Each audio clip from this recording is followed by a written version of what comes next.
हामीलाई हेपेको कुरा यो स्वीकार्य हुँदैन। कि मसँग बहुमत छ, यी आएका सबै सांसदहरू थप्पडी बजाउन आएका हुन् भनेर don't take us for granted. हामीलाई हेपेको कुरा यो स्वीकार्य हुँदैन।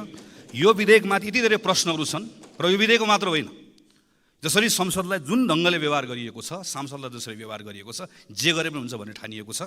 सम्माननीय प्रधानमन्त्रीजी, अब नयाँ ढङ्गले कुराहरूको सामना गर्न तयार हुनु होला। एउटै काम त्यसै तरिकाले पटक पटक गरेर फरक परिणामको अपेक्षा गर्नु मूर्खपन हो, पागलपन हो भनेर भन्छन्। त्यो खालको अपेक्षा नगरौँ। त्यस कारणले गर्दा म आग्रह गर्न चाहन्छु कि मैले जसरी पहिला 74 सालमा सम्माननीय केपी ओली प्रधानमन्त्री भएको बेलामा भनेको थिएँ कि हामी आशा गरेका छौँ, हामीले अपेक्षा गरेका छौँ, किनकि हामी सरकार सफल होस् भन्ने चाहन्छौँ। यो व्यवस्था असफल हुनुपर्छ भन्ने ठान्नेलाई सरकार असफल भयो होस् भन्ने लाग्ला। कतिपय नयाँ साथीहरूलाई यी पुरानो दलहरूले कामै गर्न सक्दैनन्, त्यसरी असफल भएपछि हामी गरौँला भन्ने लाग्ला। हामीलाई त्यो भन्ने छुट पनि छैन, किनकि म कुनै दल वा कसैको कुरा आधारमा होइन, म एउटा नागरिक र जनप्रतिनिधि भएर भन्दैछु। हामीसँग समय छैन सभामुख महोदय, अर्को 5 वर्ष खेर फाल्ने हामीसँग समयको सुविधा छैन। त्यसैले सरकारलाई हाम्रो मद्दत रहन्छ, तर सरकारले don't take us for granted.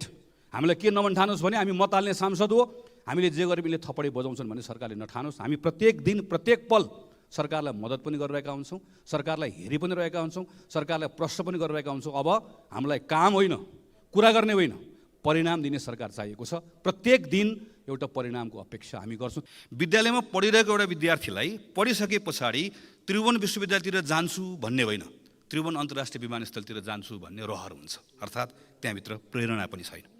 व्यवस्थापनको कुरा हामीले गऱ्यौँ भने 50 जनाभन्दा कम विद्यार्थी भएको विद्यालय 6000 भन्दा बढी छ, तर विद्यार्थीको र शिक्षक सम्पूर्ण रूपमा पुगेको हामीले हेऱ्यौँ भने 600 पनि पुग्दैन।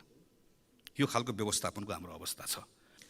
निर्वाचनबाट नयाँ सरकार आउँछ, प्रधानमन्त्री सरकारको क्याप्टेन हुन्छ। क्याप्टेनले के थाहा हुन्छ भने समय निश्चित छ, स्रोत सीमित छ, आवश्यकता र आकाङ्क्षा भने अपरिमित छ। यो पृष्ठभूमिमा प्रत्येक सेक्टरमा के गर्ने र कसरी गर्ने भन्नेमा प्रधानमन्त्री स्पष्ट हुन्छ। जस्तो उदाहरणको लागि सामुदायिक विद्यालय सङ्कटग्रस्त छ। सामुदायिक विद्यालयमा विद्यार्थी भर्ना हुन्छ, तर त्यो विद्यार्थी टिक्दैन। पढाइ हुन्छ तर सिक्दैन। सामुदायिक विद्यालयमा करिब 55,000 शिक्षकको दरबन्दी पुगेको छैन। कर्णालीमा मात्र हामीले हेऱ्यौँ भने 40% विद्यालयमा एकजना शिक्षकको दरबन्दी पनि छैन। सामुदायिक विद्यालयको क्षेत्र हेभिली अन्डर फाइनान्स छ। यस्तो बेलामा क्याप्टेनलाई के थाहा हुन्छ भने अब के गर्ने हो, के नगर्ने हो, कहाँनिर हस्तक्षेप गर्ने हो, कसरी गर्ने हो, कुन पोलिसी इन्स्ट्रुमेन्टबाट मैले पाएको समयभित्र म शिक्षकको अभाव पूर्ति गर्छु, सिकाइको सङ्कट हल गर्छु, सामुदायिक विद्यालयको स्तर उन्नति गर्छु भन्ने थाहा हुन्छ। यसरी प्रत्येक सेक्टरको बारेमा थाहा भएपछि उसले आफ्नो मन्त्रीलाई म्यान्डेट दिन्छ। त्यो म्यान्डेट अनुसारको एउटा लक्ष्य हुन्छ, समय तोकिएको हुन्छ, मिति तोकिएको हुन्छ र त्यो कुरालाई सार्वजनिक गरिन्छ। क्यानाडामा यसको अभ्यास, बाहिर यसलाई पब्लिक ट्र्याकर भनेर भनिन्छ, बाहिरबाट यसलाई ट्र्याक गरिन्छ। र प्रधानमन्त्री कार्यालय भनेको एक प्रकारले मन्त्री परिषदको प्रधानमन्त्रीको कार्यालयको काम भनेको यसरी तोकिएको टार्गेट अनुसार काम भयो कि भएन भनेर अनुगमन गर्छ, मूल्याङ्कन गर्छ, के अप्ठ्यारो भयो भने गाँठो फुकाउँछ। अब सचिवले मन्त्रीलाई होइन, मन्त्रीले सचिवलाई ब्रिफिङ दिन्छ। अनि हाम्रो संसदको काम के हुन्छ? सरकारले लिएको यो पहल कदमीमा हामी के सहयोग गर्छौँ, कतिपय सन्दर्भमा प्रश्न गर्छौँ, कतिपय सन्दर्भमा विकल्प सुझाउँछौँ। मूलत हाम्रो भूमिका ओभरसाइट एजेन्सीको जस्तो हाम्रो भूमिका हुन्छ। वास्तवमा यस्तो हुनुपर्ने हो, यस्तो हुन सक्छ। तर हाम्रो सन्दर्भमा के हुन्छ? नयाँ सरकार आउँछ, प्रधानमन्त्रीलाई यसो भाषण सुन्दै गर्दाखेरि सबै कुरा थाहा भएको जस्तो लाग्छ, तर वास्तवमा थाहा हुँदैन। यो प्रकारको बयानबाजी मात्रै हुन्छ। के गर्ने, कसरी गर्ने भन्ने थाहा हुँदैन। त्यो थाहा नभएपछि मन्त्रीलाई पनि थाहा हुँदैन। थाहा नभए जब मन्त्री नयाँ जिम्मेवारी लिएर जान्छ, मन्त्रीलाई सचिवले ब्रिफिङ गर्छ। अनि केही दिन मन्त्रीले सचिवको कुरा सुनिसकेपछि अब मन्त्रीले बिस्तारै निर्देशन दिन थाल्छ र केही कुराको घोषणा गर्छ। त्यो निर्देशन र घोषणा पत्रिकामा छापिन्छ। अनि त्यो छापिएको कुरा पढेर आएर अनि हामी संसदभित्र त्यो निर्देशन र घोषणाको वरिपरि प्रतिक्रियाहरू व्यक्त गर्छौँ, प्रश्नहरू व्यक्त गर्छौँ। हामी यसरी नै रुमलिरहेका छौँ। यही सन्दर्भमा हामीले नीति तथा कार्यक्रमलाई हेर्नुपर्छ। प्रधानमन्त्रीसँग भएको भिजन, त्यो भिजनका आधारमा नीति कार्यक्रमहरू हामीले बनाइरहेका छैनौँ।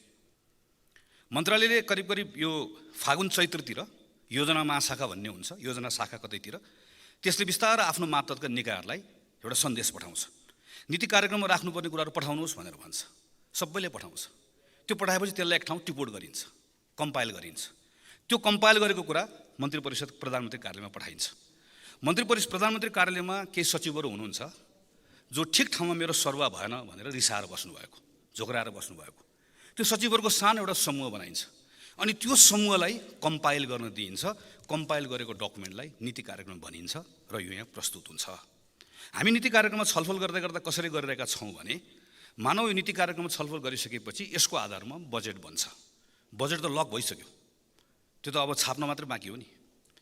अब यसभित्र भएको छलफललाई कसले ग्रहण गर्ने हो, यसको अर्थ के हुने हो, हामीले यसमा कहिले पनि केही पनि प्रश्न गरिरहेका हुँदैनौँ।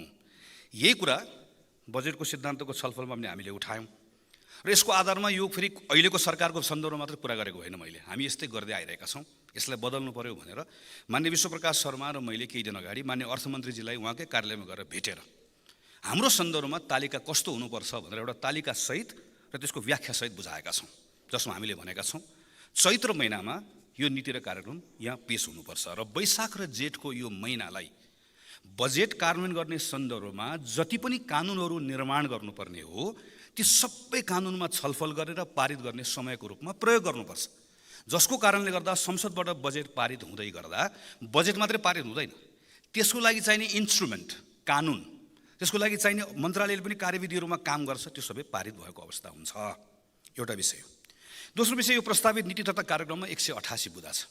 यसरी पढ्दै गयो भने यो भित्र सबै छ, इच्छा छ, समीक्षा छ, कार्यक्रम छ, योजना छ, आयोजना छ, राम्रोसँग हेऱ्यो भने केही पनि छैन। यस्तो किन हुन्छ? किनभने यो के को लागि ल्याइएको भन्ने कुरामा हामीले कहिले पनि सघन छलफल नगरेको हुनाले गर्दा हामी अल्मुलेका हुन्छौँ। बेलायतमा क्विन्स स्पिच वा किङ्स स्पिच भनेर योभन्दा अघिल्लो पटक हामीले हेऱ्यौँ भने जम्मा 940 शब्दको छ। 10 मिनटमा त्यो वाचन सकिन्छ। र गएको पटक हामीले हेऱ्यौँ भने त्यसमा ठ्याक्कै के छ, यो पटक मेरो सरकारले यो वर्षमा 38 वटा कानुन लिएर आउँछ।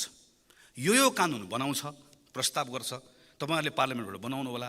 यो कानुन किन बनाउने भनेर त्यसको उद्देश्य राख्छ र ठ्याक्क त्यो ल्याउँछ, 10 मिनटमा वाचन गर्छ, सकिन्छ। हाम्रोमा पनि त्यही थियो।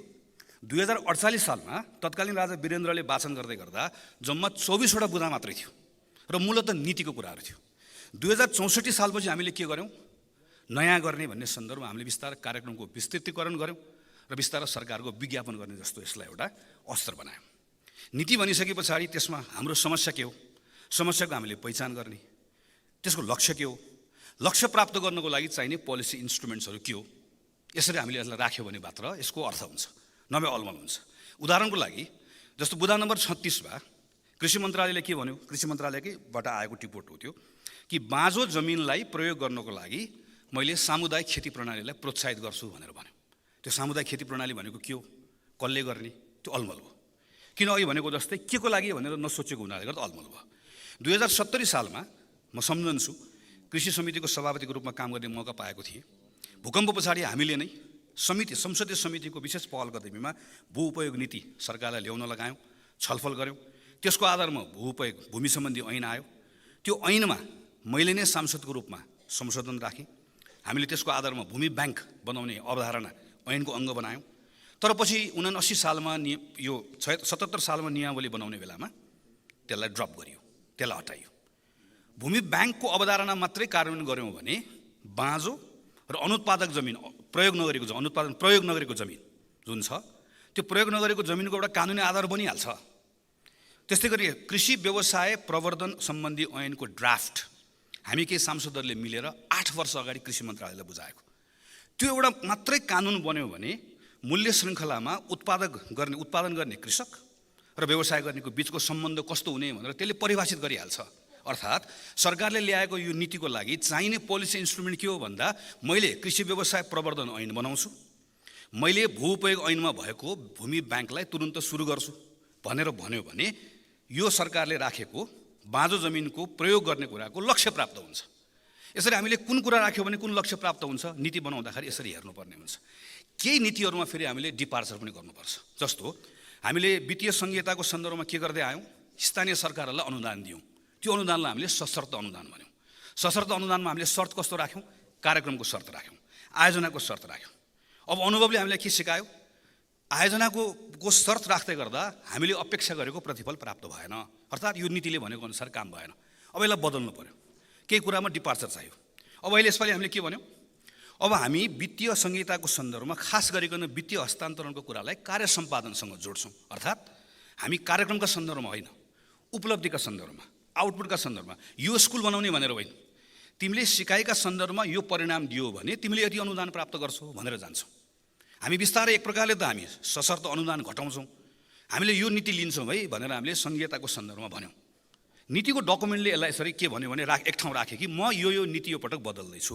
केही नीतिमा फेरि अभ्यास गर्दै गर्दा सोचेको कुरा नआएपछि परिमार्जन चाहिन्छ। जस्तो हामीले विद्युतीय सवारी साधनलाई प्रोत्साहन गर्ने नीति केही वर्षदेखि लियौँ।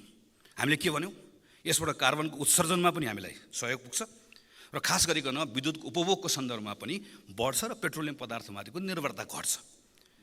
अहिले प्राइभेट भेहिकल्सहरू ठुलो मात्रामा हामीले बिस्तारै इलेक्ट्रिक भेहिकल बनाइसकेका छौँ, त्यो ठिक भएको छ। तर हामीले सोचेको जस्तो भएन। अर्थात् पेट्रोलियम पदार्थमाथिको जुन परनिर्भरता घटाउने भनेका थियौँ, सोचेको जस्तो घटेन। पेट्रोलियम पदार्थको अहिले केही तथ्याङ्कले के भन्छ कि खपत घटेको छ, तर उद्योगको कारणले गर्दा हो। त्यसो भए के हो त? त्यसो भएदेखि यसलाई परिमार्जन गरेर अब के थप्नुपर्ने भयो हामीले भने निजी सवारी साधन त गर्ने नै हो, तर त्योभन्दा पनि लामो दूरीको सवारी साधनलाई, बसलाई, ट्रकलाई विद्युतीय सवारी साधन नबनाइकन हामीले सोचेको जस्तो पेट्रोलियम पदार्थमाथिको हाम्रो निर्भरता नघट्ने रहेछ। यो नीति परिमार्जन गर्ने कुरा हाम्रो आफ्नो अनुभवले हामीले सिकायो। हामीले यसरी राख्नुपर्ने रहेछ। सरकारले के भन्यो, भ्रष्टाचारलाई न्यून गर्ने, सुशासन कायम गर्ने मेरो मुख्य नीति भनेर भन्यो। यसको लागि उसले कार्यक्रम के लिएर आयो? अख्तियार, भ्रष्टाचार सम्बन्धी कुरा, सम्पत्ति शुद्धिकरणको कुरा र राष्ट्रिय सतर्कता केन्द्रको कानुन संशोधन गर्छु। यो ठिक छ, हामी यसमा संशोधनमा काम गरिहाल्छौँ। उच्च पदस्थ मानिसहरू जसले गैर कानुनी सम्पत्ति आर्जन गरेको छ, म तिनीहरू एकजनालाई पनि छाड्दिनँ। एकदमै ठिक छ। यसको लागि पक्कै पनि सरकारले अब कानुनी संरचना सोचेकै होला। भएको कानुनबाट काम गर्ने हो कि नयाँ कानुन ल्याउने हो, यसमा छलफल गरौँला नै, यति कुरा भयो। तर के यो केही उपचारात्मक कुराले मात्रै भ्रष्टाचारको यो विकराल समस्या सम्बोधन हुन्छ त? हुँदैन। यसको प्रिभेन्सनको साइड के होला त? हाम्रो निर्वाचन प्रणालीमा इमान्दार भएर हामीले भन्यो भने हाम्रो स्थानीय चुनावमा एउटा वडाको चुनावको प्रतिस्पर्धा हुँदै गर्दा त्यहाँभित्र कति खर्च परिचालन हुन्छ? हाम्रो निर्वाचन कति महँगो भएको छ? त्यो निर्वाचन महँगो हुने कुरा केसँग जोडिएको छ? हाम्रो निर्वाचन कानुनसँग जोडिएको छ, हाम्रो राजनीतिक दल सम्बन्धी कानुनसँग जोडिएको छ, दलको उम्मेदवार छान्ने तरिकासँग जोडिएको छ, दलको कोष पारदर्शी हुने कुरासँग जोडिएको छ। यहाँ गएर जोडिँदो रहेछ। हाम्रो निजामती प्रशासन, प्रहरी प्रशासनको इन्टेक हुने ठाउँमा जहाँ हामी भर्ना लिन्छौँ, पहिला त्यो करप्ट थियो, त्यसलाई अहिले हामीले सुधार्यौँ, लोकसेवाबाट सुधार्यौँ, प्रहरीबाट सुधार्यौँ, त्यो राम्रो भएको छ। तर यसको प्रमोसन, खास गरिकन प्रमोसनका सन्दर्भमा, त्यसै गरिकन कतिपय ठाउँमा चाहिँ हामीले यो खास गरिकन वृत्ति विकासका सन्दर्भमा हामीले हेऱ्यौँ भने त्यहाँभित्र व्यापक अनियमितताहरू छन्। एउटा भ्रष्टाचारको ठुलो जडी हो। अर्थात् त्यसो भएदेखि निजामती प्रशासनको कानुन, प्रहरी परिचालन सम्बन्धी कानुन अर्को विषय रहेछ, न्यायालयमा हुने राजनीतिक हस्तक्षेप बन्द गर्ने कुरा अर्को रहेछ, स्वार्थको द्वन्द्व सम्बन्धी कानुन बनाउने भनेर हामीले धेरै पटक भन्यौँ, त्यो बनाउने कुरा अर्को विषय रहेछ। यसरी हामीले हेऱ्यौँ भनेदेखि भने लोकसेवा आयोगको भूमिका बढाउने कुरादेखि लिएर प्रदेशलाई सञ्चालन गर्ने कुरासँग स्वार्थको द्वन्द्वको कानुनदेखि लिएर संवैधानिक निकायको नियुक्तिसम्मका विषयहरू एक ठाउँ जोडेर राख्यो भने मात्रै हामीले यो नीतिबाट भ्रष्टाचार न्यून गर्छु, सुशासन कायम गर्छु भनेको लक्ष्य प्राप्ति हुने रहेछ। न कि हामीले अख्तियार बलियो बनाउँछु, दुईटा तिनवटा काम गर्छु भनेर मात्र नहुने रहेछ। यो सँगै अर्को सामाजिक पक्ष हामीले हेऱ्यौँ भनेदेखि भने शिक्षा र स्वास्थ्य, यो दुईटा यस्तो क्षेत्र हो, शिक्षा र स्वास्थ्यमा चाहे त्यो राजनीतिक कर्मी हुन्, चाहे त्यो यो निजामती सेवाका हुन्, प्रहरी प्रशासन अड्डा अदालत जहाँका हुन्, हामीले भन्ने गरेको गुणस्तरीय शिक्षा, हामीले भन्ने गरेको स्वास्थ्य, गुणस्तरीय स्वास्थ्य, यो दुईटाको पहुँच सर्वसुलभ, अझ एक प्रकारले संविधानले गरेको कमिटमेन्ट, संविधानको वाचा अनुसार निःशुल्क गुणस्तरीय प्राप्त गर्ने हो भने यसले नेपालमा भ्रष्टाचारलाई कम गर्ने कुरामा कति ठुलो अर्थ राख्ला। यसरी हामीले कतिपय पोलिसीको लागि चाहिँ फेरि त्यसको अपेक्षा गरेको परिणाम प्राप्त गर्ने कुराका निम्ति हामीले कसरी हेर्नुपर्ने रहेछ भने एउटा पक्ष मात्र हेरेर नहुने रहेछ। मैले यो सन्दर्भ किन उठाएको भने म सरकारको ध्यान आकर्षण गराउन चाहन्छु, यो वर्ष यसरी नै आयो, यसलाई हामीले यसरी लियौँ, तर अर्को वर्ष पनि नीति कार्यक्रम यसै गरिकन आउने हो, बजेटको सिद्धान्तमाथि छलफल यसै गरिकन हुने हो भने मैले अरू मान्य सांसदहरूलाई पनि आग्रह गर्छु त्यस्तो बजेटको छलफलको सिद्धान्तको छलफलमा भाग नलिउँ, यस्तो नीति कार्यक्रमको छलफलमा भाग नलिउँ। यो सरकारको पनि समय बर्बादी हुन्छ, हाम्रो पनि समय बर्बादी हुन्छ। यसलाई बदल्नुपर्छ। बदल्ने तरिका छ, बदल्ने तरिका हामी मिलेर बदल्ने हो। मैले सरकारलाई यो गरिनस् भन्न खोजेको होइन, यो गरौँ भन्न खोजेको। हामीले भनेका छौँ, यहाँबाट सुझाव दिएका छौँ, यो सुझावलाई सरकारले ग्रहण गरोस्। के कानुनहरू प्रस्तावित गर्नुपर्ने छ, कानुनहरू बदल्नुपर्ने छ, कानुनहरू बदलौँ। संसदले पनि आफूलाई के कुरामा बदल्नुपर्ने छ, हामी पनि बदल्न तयार छौँ। यो ल्याउने समय पनि बदलिनु पऱ्यो, यो बनाउने तरिका पनि बदलिनु पऱ्यो, यसभित्र हुने अन्तर्वस्तु पनि बदलिनु पऱ्यो। यो बरु जम्मा 5 पेजको आओस्। तर सरकारले के भन्नुहोस् भने मैले यो कुराको लागि यो नयाँ कानुन ल्याउँदैछु, यो नीतिबाट मेरो अपेक्षा गरेको परिणाम आएन, म बदल्दैछु, यो कुराको मेरो समग्रतामा म हेर्दैछु, यसरी आओस्। मेरो यसमा शुभकामना छ। सरकारले ल्याएको नीति कार्यक्रममा जे उद्देश्य राखेको छ त्यो सफलता प्राप्त गरोस्, मेरो शुभकामना छ। तर यो वर्षको छलफलबाट आउँदो वर्ष यसलाई सुधारोस् भन्ने कुरा म चाहन्छु। र अन्त्यमा सम्माननीय सभामुख महोदय, यो भ्रष्टाचार र सुशासन सम्बन्धी विषयका सन्दर्भमा भुटानी शरणार्थीको प्रकरण सरकारको अगाडि, हाम्रो अगाडि यसरी आएको छ कि मैले अस्ति भनेको थिएँ, यो विषयलाई राम्रोसँग यसले टुङ्ग्यायो भने सरकारको वाचारमा विश्वास हुन्छ। अहिले जसरी नामहरू आउन थालेको छ, एक प्रकारले लाज पनि लजाएको जस्तो भएको छ। को परेको हो, को नपरेको सुन्दा सुन्दै अलिपछि जाँदै गर्दाखेरि हाम्रो वरिपरि भएका, हामीले देखिरहेका, जिम्मेवारी लिइरहेका मानिसहरू एकपछि अर्को तानिँदै जाने हुन् कि भन्ने जस्तो लाग्न थालेको छ। तर यसमा सरकारको परीक्षा हेर्नुहोस्, परीक्षा छ। अनुसन्धान कसरी भइरहेको छ सबै नागरिकले हेरिरहेका छन्। चाहे त्यो सलाम गर्ने मान्छे होस्, चाहे त्यो सलामी लिने मान्छे होस्, जसलाई छोएको छ, जसको नाम आएको छ, त्यसको फेयर अनुसन्धान हुनुपर्छ। त्यो अनुसन्धान भएन, मैले गरिनँ भनेर भन्ने कुराले कसैले पनि यसबाट मुक्ति पाउने अवस्था छैन। सरकारको परीक्षा पनि छ। सरकारको परीक्षा सकिएपछि अब न्यायालयको परीक्षा सुरु हुन्छ। न्यायालयले पनि अब यो विषयमा मैले न्याय गरेँ भनेर मात्र पाउँदैन, न्यायको अनुभूति हुनुपर्छ। यो राज्य विरुद्धको अपराधमा संलग्न भएको एक मान्छे, चाहे त्यो घरको मान्छे होस्, चाहे त्यो वार्दलीको मान्छे होस्, चाहे त्यो नेता होस्, चाहे त्यो नाता होस्, सलाम गर्ने होस्, सलामी लिने होस्, एकजना मान्छे पनि छुट्नु हुँदैन। दुधको दुध, पानीको पानी हुनुपर्छ। आम नेपाली नागरिकले चाहेको कुरा यही हो। सरकारले गरेको सरकारले गरेको अनुसन्धानको प्रक्रियाबाट फेयर भइरहेको छ भन्ने भयो भने सबैले वाहवाही गरेर राख्ने हो। तर कहीँ न कहीँ लकपकाएको छ भन्ने भयो भने विकल्पहरूको बारेमा खोजी हुन्छ। ती साना व्यापारीहरू जसले थोरै ऋण लिएका छन् तर आज ऋणको ब्याज तिर्न नसकेर उनको उठीवास लागेको छ। ती सानसानो पसल खोल्ने मानिसहरू जसले सटर बन्द गरेर भागेका छन्। त्यसै गरिकन सानसानो उद्योग सञ्चालन गर्नेहरू जसले अलिकति स्केल अप गर्नु भन्ने सोचेका थिए, तर स्केल अप गर्ने कुरा होइन, भएकै आफ्नो माल सामानले बजार नपाउँदै गर्दा छोडेर हिँड्नुपर्ने अवस्था भएको छ। वा लामो समयदेखि स्थापित भएको ठुल्ठुलो उद्योग धन्दा, कल कारखाना, व्यापार जसले मैले आफूले अनुभव गर्दै गर्दा पहिलोपटक यति धेरै नैराश्यता व्यक्त गरिरहेको छ। उनीहरूले 1 वर्षभित्रमा बजेटको कारण हुँदै गर्दा कति अङ्क दिन्छन् भन्ने कुरा धेरै हदसम्म अर्थमन्त्रीको सफलता वा बजेटको सफलता त्यसले निर्धारण गर्छ। माने अर्थमन्त्रीले प्रस्तुत गर्दै गर्दा अर्थतन्त्र र बजेट प्रणालीमा देखिएका चुनौतीहरूलाई 7 वटा बुँदामा व्यक्त गर्नुभएको छ। हाम्रो अर्थतन्त्रमा देखिएको जुन चुनौती अहिले हामीले बेहोरिरहेका छौँ, यसका केही बाह्य कारणहरू छन् जो हाम्रो नियन्त्रणमा छैनन्। केही हाम्रा संरचनागत समस्याहरू छन्, त्यो एक रातमा सृजना भएको होइन। खास गरिकन केही समय खास अझ 15-20 वर्षदेखि नै हामीले जुन खालको अभ्यास गऱ्यौँ, जुन नीतिहरू ल्याउँ, त्यसको कारणले गर्दा सृजना भएका केही संरचनागत समस्याहरू र भूकम्प पछाडि, कोभिड पछाडि कतिपय कुराहरू बाध्यतामा, कतिपय पछिल्लो समय भएका लहरमा हामीले गरेका नीतिगत निर्णयहरूको कारणले गर्दाखेरि पनि आर्थिक गतिविधिमा शिथिलता आएको छ भनेर यसको समस्याहरू पहिचान गर्नुभएको छ। न्यून आर्थिक वृद्धि छ, रोजगारी पनि अत्यन्त कम सृजना हुन्छ। वर्षको 50-60 हजार जम्मा रोजगारी सृजना गर्छु। यो दुईटामा यदि मुद्रास्फीति अहिले अलिकति घटेको त छ, तर अझै पनि यो सीमाभित्र आउँछ कि भन्ने बारेमा आशंका छ। यदि यो तीनटाको गठबन्धन भयो भने एकातिर न्यून आर्थिक वृद्धि, अर्कोतिर अत्यन्त कम रोजगारीको सृजना अनि अर्कोतिर मुद्रास्फीति यदि नियन्त्रणमा आएन भनेदेखि र तीनटाको गठबन्धन भयो भने यसको डरलाग्दो सामाजिक मूल्य तिर्नुपर्छ भन्नेतर्फ पनि अर्थमन्त्री सचेत देखिनुहुन्छ।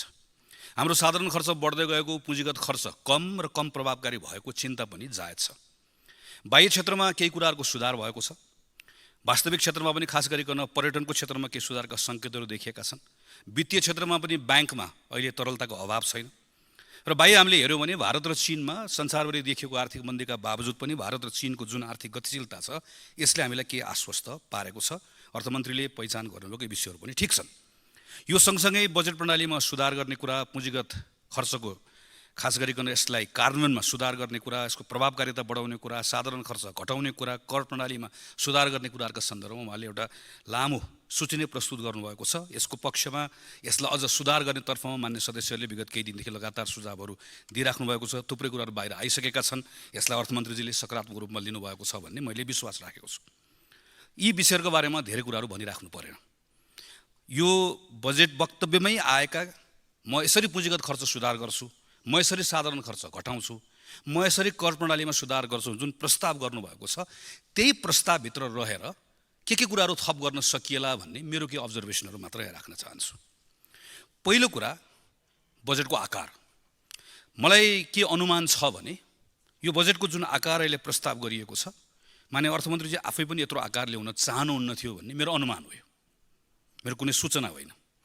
किनकि यो अवास्तविक छ भन्ने कुरा पक्कै पनि उहाँले राम्रोसँग बुझ्नु भएको छ। त्यसैले यहाँ अब यो प्रस्तुत भइसकेपछि यसलाई डिफेन्ड पनि गर्नु पर्यो।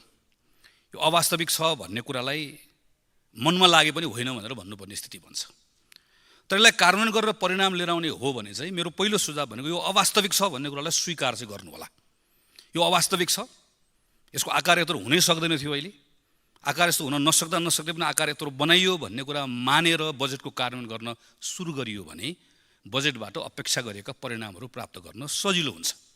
होइन भनेदेखि भने यो अवास्तविक बजेटको आकारलाई बोकेर यसलाई डिफेन्ड गर्दा गर्दै यो सिरक यदि सानो हुँदै गर्दाखेरि माथि ताने तल पुग्दैन, तल ताने माथि पुग्दैन। कि त जिउलाई छुट्याउनु पर्ने हुन्छ कि सिरक बढाउनु पर्ने हुन्छ, दुईटै अवस्था हामीसँग रहँदैन। यसलाई पहिलो कुरा स्वीकार गर्नुपर्ने हुन्छ। दोस्रो कुरा, आगामी आर्थिक वर्षमा राजस्वको जुन लक्ष्य लिएको छ, जसरी बजेटको आकार अनरियलिस्टिक छ, राजस्वको लक्ष्यका सन्दर्भमा पनि स्वाभाविक रूपमा यो पनि अनरियलिस्टिक छ।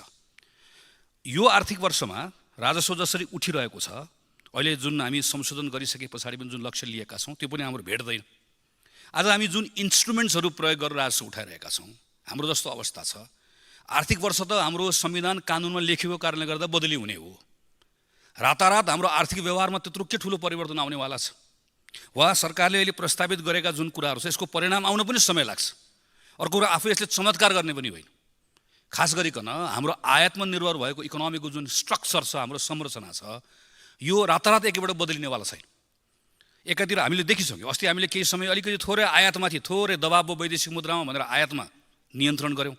आयातमा नियन्त्रण गर्न साथै के भयो, वैदेशिक मुद्रा त सञ्चित त बढ्यो, तर हाम्रो राजस्व जुन हामीले उठ्थी थियो त्यो व्यापक रूपमा घट्यो।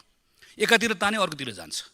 यस्तो अवस्थामा गएको 30-35 वर्षमा प्रत्येक वर्ष राजस्वको हाम्रो जसरी सङ्कलन बढ्दै गएको थियो, 30-35 वर्षको रेकर्डभन्दा फरक ढङ्गबाट हाम्रो गएको वर्षभन्दा राजस्वको सङ्कलन यो वर्ष घटेर गएको यो बेलामा 30% बढी हामी बढाउँछौँ भनेर जुन अनुमान गरिएको छ, यो अनुमानका आधारमा हामीले यो हुन्छ भन्दै काम गर्दै गयो भने पछिल्लो चौमासिकमा गएर यसले के गर्छ भने यसले व्यापक रूपमा दबाव बढाउँछ, जसको कारणले गर्दा विकासका कार्यक्रमहरू कटौती गर्नुपर्ने हुन्छ, जसले गर्दा बजेटको लक्ष्य फेरि हामीले भेट्न सकिन्न।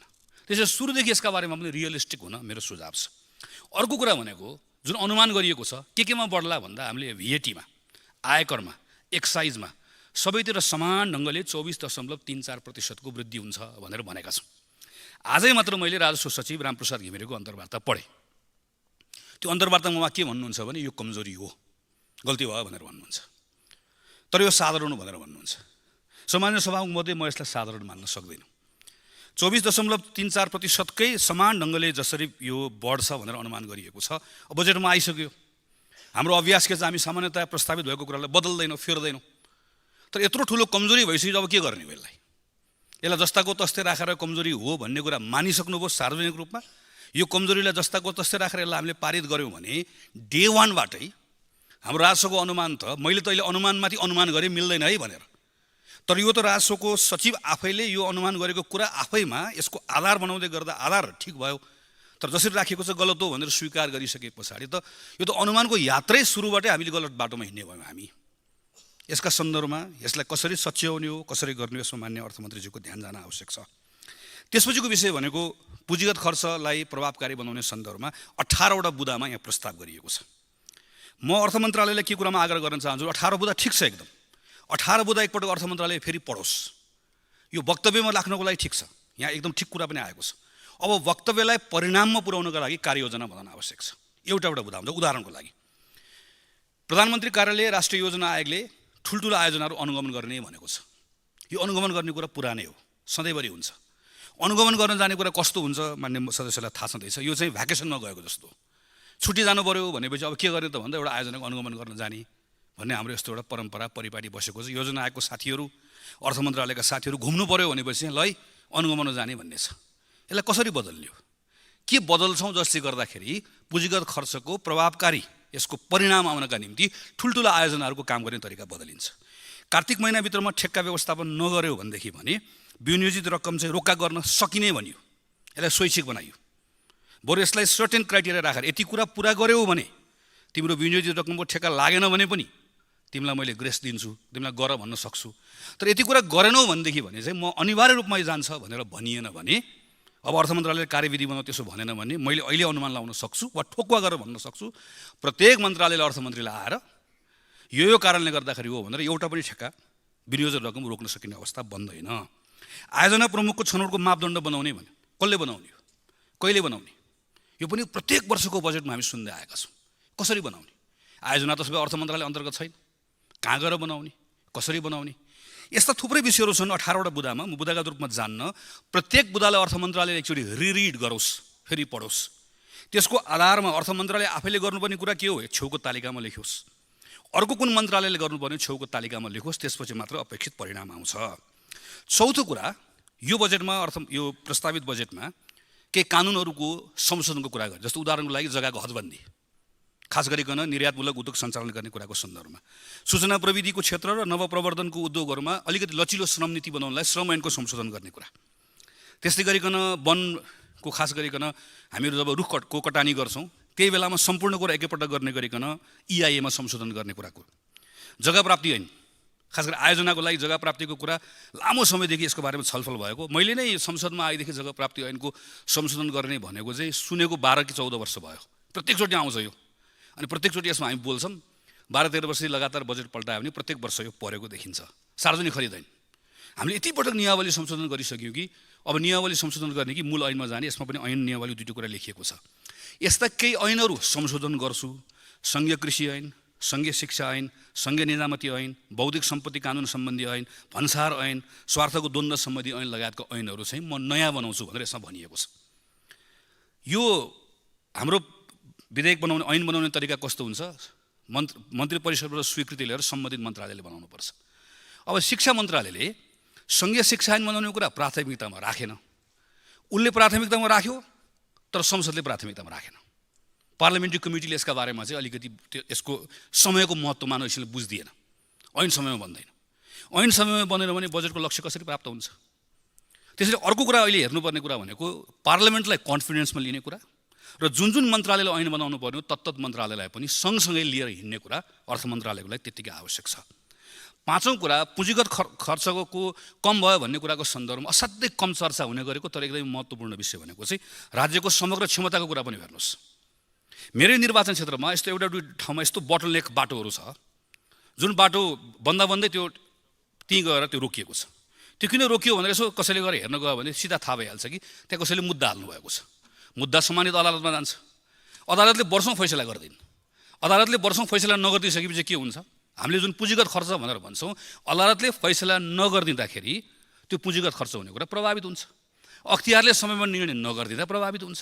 हाम्रो ओभरसाइड एजेन्सिजहरूको कामसँग पनि हाम्रो पुँजीगत खर्च जोडिएको हुन्छ। यसमा पनि हामीले ध्यान पुर्याउनु पर्ने छ। कसरी गर्ने हो त?